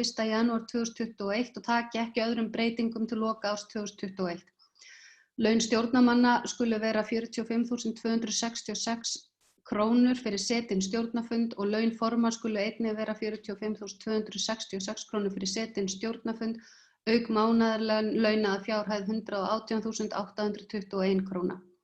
Laun nefndarmenna í starfshópum, fagráðum og úthlutunarnefnd fyrir fundarsetu nema 2/3 af launum stjórnarmanna SSNE á hverjum tíma skuli vera 30.177 krónur fyrir setinn fund og laun formanns 45.266 krónur. Auk þess frá nefndarmenn og formaður úthlutunarnefndar 750 krónur fyrir yfirferð hverrar verkefnaumsóknar og 1.000 krónur fyrir yfirferð hverrar umsóknar stofn- og rekstrarstyrk. Þetta þá þessi viðmiðun að í rauninni allir starfshópar, fagráð, úthlutunarnefnd, stjórn og í rauninni allir sem að þá þiggja einhvers konar stjórnarlaun lækki 5% og hækki ekki á árinu 2021 ef ársþing telur að SSNE ætti að fara sömu leið og Akureyrarbær. Já, þessi tillaga lögð fyrir fram og orðið laust hana og öll önnur mál heimsins. Þannig að Elías Pétursson hefur rétt upp hönd. Gjörðu svo vel. Ég held að Katrín hafi verið á undan mér, þannig að hvort að hún ekki að koma undan. Hún hefur upprétta hönd. Já, mér sýndist það. En ef ekki þá ég ætla svo sem ekki að hafa merkilega skoðun á því hvort að SSNE eða við ákveðum að hækka eða lækka laun fulltrúa. Ég ætla hins vegar að velta því upp sem ég einhvern tímann sagt áður, hvort það væri ekki heppilegra að finna hreinlega annað viðmið. Ég hef ákveðnar efasemdir það að nýta okkur það viðmið að í rauninni séu það kjörnir fulltrúar á Akureyri með allri virðingu fyrir því frábæra fólki eigi að vera stjórn að því hvað er greitt í laun í þessum fjórðungssamtökum okkar. Þannig að hvort að það þurfa að vera formleg tillaga, en ég held að hann myndu mögulega bara beina því til stjórnar að menn myndu velta því fyrir sér að finna eitthvað viðmið sem að ekkert okkar hefur neitt að segja. Mér er alveg sama hvort að það er þingfararkaup eða hvað það er, en ég er svolítið verið að hugsa þetta og mér finnst að setja fólk jafnvel í svolítið skrýtna stöðu að inn á Akureyri þegar menn taka jafnvel ákvarðanir, þá verða þeir að velta því fyrir sér hvernig það kemur við SSNE. Og mér finnst það vera svolítið bara skrýtið, þannig að ég legg til að stjórn skoði það að finna bara annað viðmið, eitthvað sem algjörlega utan okkar valdsviðs allra, þar sem við höfum þá ekkert annað vald á þessum fundum okkar en að velta þá fyrir okkur einhverju hlutfalli af einhverju sem aðrir ákveða. Takk. Já, takk fyrir það, Elías. Við getum lagt til innvegin mjólkurlítur. Það er ágætis verðtrygging. En nei... Ég get alveg tekið, en ég óska eftir því að við notum ekki skilaverð til bænda á ærkjöti. Katrín, sláturhúsum. Ég held að það sé ekki... Leggjum niður þetta tal og Katrín á orðið. Takk fyrir það, þingforseti. Mér langaði bara af því að ég var eitthvað að kvarta yfir því eftir síðasta þing að það ekki verið liður en önnur mál. Og en nú er hann á dagskrá og ég ætla ekki að tjá mig þessa tillögu sem liggur frammi, ég bara get samþykkt hana eins og hún liggur fyrir. En mér langaði til þess að bara að við veltum því fyrir okkur að nú er rétt rúmt ár liðið frá því að við stofnuðum þessi nýju samtök og mér langaði til þess að bara lýsa því yfir frá minni hálfu hvað ég er ótrúlega stolt af því hversu langt okkur hefur borið á góðri leið á þessu ári og hvað vel hefur tekist til í mörgu, bara til dæmis með hvað starfsmannahópurinn okkar er ótrúlega sterkur og Eyþóri hefur tekist að skapa flotta liðsheild og stjórnin að vinna góða hluti. Þannig að þið eigið allt mitt hrós skilið, þið langaði bara að koma því á framfæri. Takk.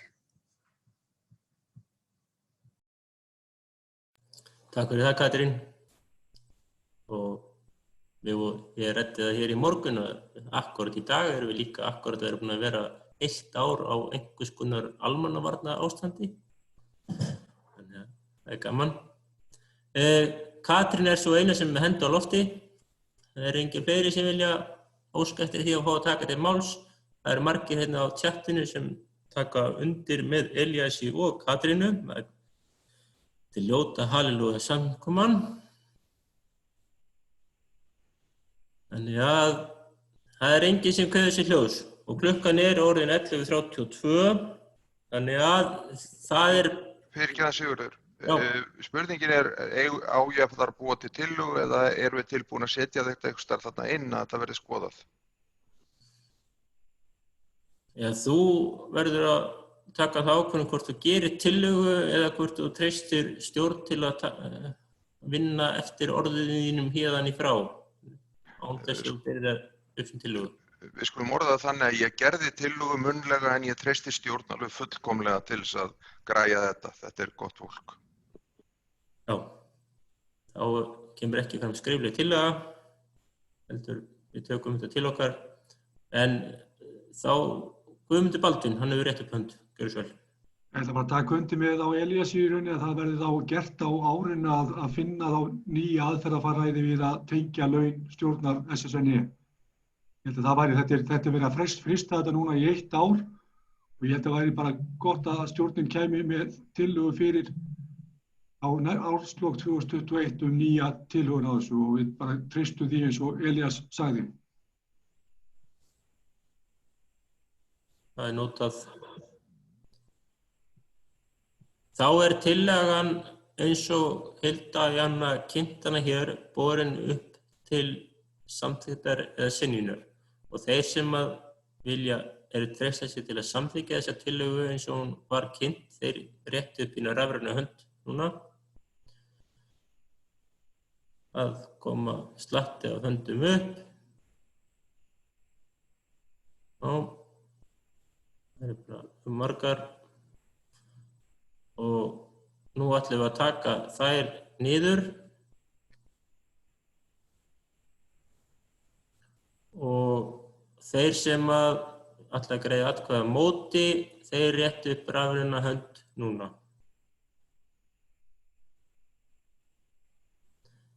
Ég held að komi engin hönd upp en hún samþykkt með öllum greiddum atkvæðum. Við erum stödd í liðnum önnur mál og það hefur enginn kveðið sér hljóðs. Þannig að þá komið að þeim lið að ég óska eftir því að fundurinn heimili fundarriturum ásamt fundarstjóra að ganga frá fundargerð og hún verður send fundarmönnum í tölvupósti með það hendur á lofti. Hendur á lofti? Já. Jæja, ok. Það alveg tvær, já, fyrirgefðu. Þá ekki komið að því, heldur það komið að bóndanum á Hrannastöðum, Ástu Pétursdóttir. Já, þakka fyrir það. Heyrðu, mér langaði undir önnur mál bara að minnast á það og leði þakka fyrir góðan fund. En þó maður drukknar oft í gögnu, þá saknaði ég svolítið gagna fyrir þennan fund. Þó það sé ekki annað en minnisblað með þeim atriðum sem á fundinum, eins og áfangastaðstofa og þessi mál sem við erum að ræða, að maður geti kynnt sér þau svona einhverju leyti fyrir fundin, að umræðan á fundinu sé ekki, maður kom ekki alveg, þegar maður ekki inn í þessu, ekki inn í stjórn eða inn í umræðinni, fyrir þennan bara venjulega leikmann sem kemur á fundin. Þannig að mér langar að hvetja ykkur til að skoða það, að hafa svona, ekki drekkja okkur í gögnum, en að hafa svona aðalmálin allavega með. Já, það mjög góð og réttmæt ábending. Takk fyrir það. Hendur á lofti eru hjá Hildi og Elíasi. Hilda Jana, þú ert alltaf ofar á mínum lista. Já, þetta góð ábending, Ásta. Og síðan kannski líka það sem að kannski að einhverju leyti markast að því hvað þetta var knappur tími og brjálað að gera, en þetta myndi ég helst vilja að það svona tillögur sem í undirbúningi í rauninni gegnum stjórn fari þann eðlilega farveg að þær berist formlega að minnsta kosti viku fyrir fundin ef það á að leggja þær fram. Þannig að við erum einmitt búin að ræða það og ég heldur tökum þetta bara algjörlega til okkar og ég skil vel að það væri betra að hafa fleiri gögn án þess að drekkja neinu. Síðan vildi ég bara fá að taka undir með Katrínu. Ég ákaflega stolt af þessari vegferð sem við erum á. Þó svo að við séum á sama tíma alltaf að læra og læra að gera betur, en þá finnum við svona að við erum að smá saman að líka afla reynslu og þekkingar meðal okkar allra. Þannig að hvert þing ætti að verða betra og faglegra og markvissara en það síðasta, af því að við erum alltaf að safna í sarpinn.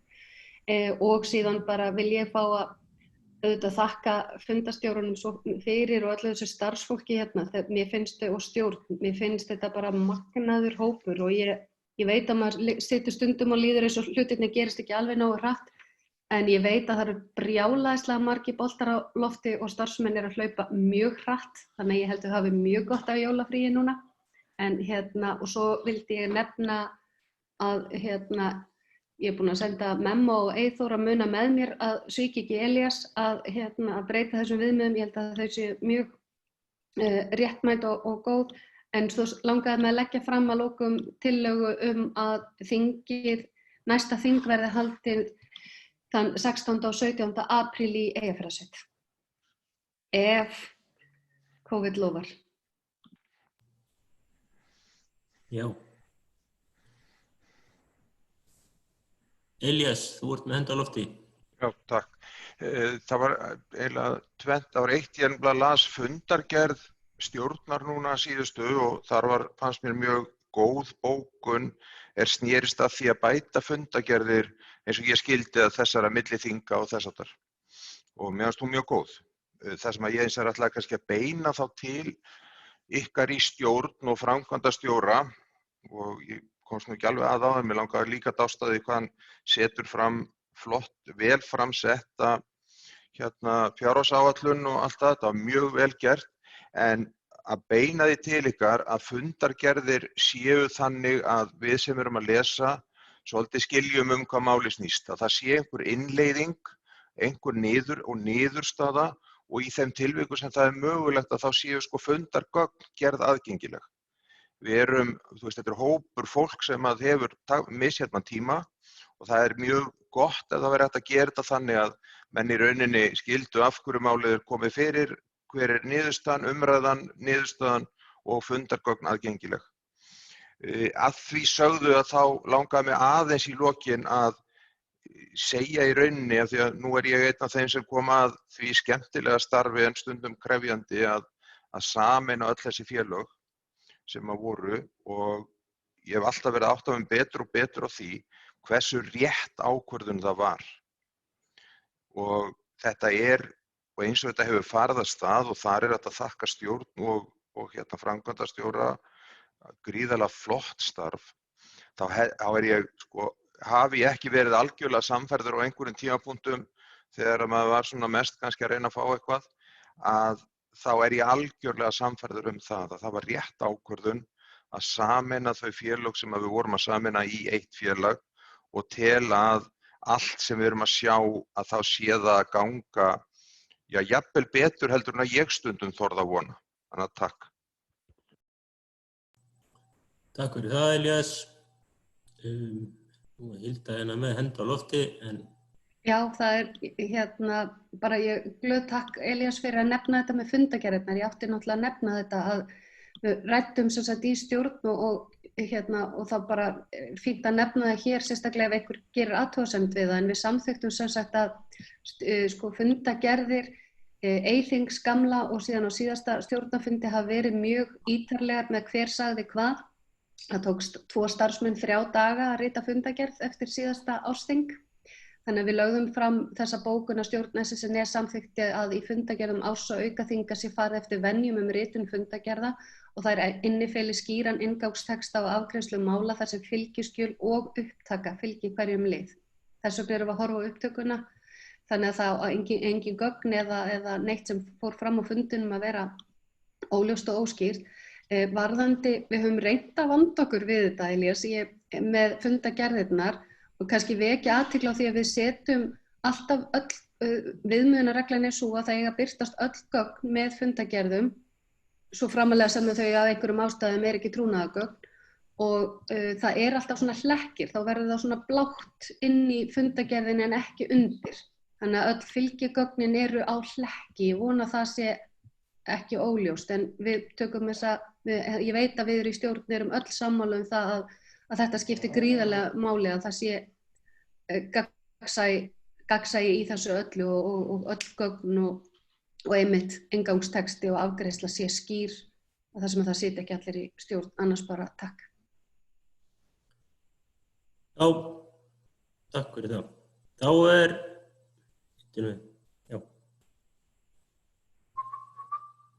voru búin að samþykkja fundarlegnina. Það var ég að missa. Já, það var. Ég ætlaði að fara að slíta fundi. Eru fleiri sem vilja tjá sig? Það þarf að samþykkja tillöguna hana með næsta fundi? Næsta aðalfund, já. Þeir sem að treysta sér til að samþykkja það að næsta þing verði 16. til 17. apríl í Eyjafjarðarsveit eru vinsamlega skemmt beinum að gefa merki. Það koma fullt á höndum á loft og nú tökum við það niður og þá spennandi að sjá greiðir einhver atkvæði á móti því. Það eðlilega ekki, þannig að það samþykkt, þannig að þá verður með margvíslegri vonandi verður samankomin í Eyjafjarðarsveit í ríki mjólkurkýrinnar í vor. Þannig að þá bara komið að þess slíta fundi og ég geri ráð fyrir því að fundurinn heimili það að fundarritarar ásamt fundarstjóra fái að ljúka fundarritun og senda hana út og kynjuna með orðið hefðbundnum hætti. Þeir sem að mótmæla því hvað talið núna, þegi ella. Það þannig. Og þá ætla ég að segja af mér, ég þakka kærlega fyrir fundinn, þið eru búin að vera skemmtileg. Þannig að það gott, þetta búið að vera áhugavert ár að starfa í þessari stjórn og það ekki búið að reka mig ennþá. Þannig að ég held að við séum öll að reyna að gera okkar besta. Við ættum auðvitað að vera búin að gera miklu meira og miklu betur og við bara lofum bót og betur. En formaður, þú lýkur þessu fundi og ég þakka fyrir mig. Já, takk fyrir Sigurður. Og ég byrjaði að þakka þér auðvitað fyrir þína fundastjórn og starfsmönnum öllum kærlega fyrir alla þá vinnu og undirbúning og hlaup og spretti sem ég veit að þið eru búin að vera að sinna núna undanfarið í gegnum svo mörg verkefni eins og ég fór í gegnum. Ég er ákaflega þakklát fyrir þetta, ég tek undir með Elíasi að ég átti í rauninni ekki von að við erum komin svona langt. Við töluðum það, ég, Elías og Katrín, í þessum undirbúningshóp sem við sátum, að þetta myndi alltaf taka 2 ár. Og á ári, ég meina, Eyþór kom til starfa í mars, febrúar-mars, að þá finnst mér ótrúlega mikið hafa áunnist og ég full bjartsýni og mér finnst þetta við á virkilega góðri leið þó að það muni auðvitað taka hluta til tíma að byggja upp það félag sem við viljum hafa til framtíðar. En takk líka bara innilega fyrir samtalið og samveruna á skjánum. Ég hlakka svo mikið til þegar við getum tekið smá skrens. Það var svo, muniði hvað var gaman þegar í Dalvíkurbyggð með gítarinn og allt, oh my lord, það var svo skemmtilegt. En takk innilega öll sömul, stjórn og starfsfólk sérstaklega takk fyrir og sjáumst vonandi einhvern tímann fljótt. Bless.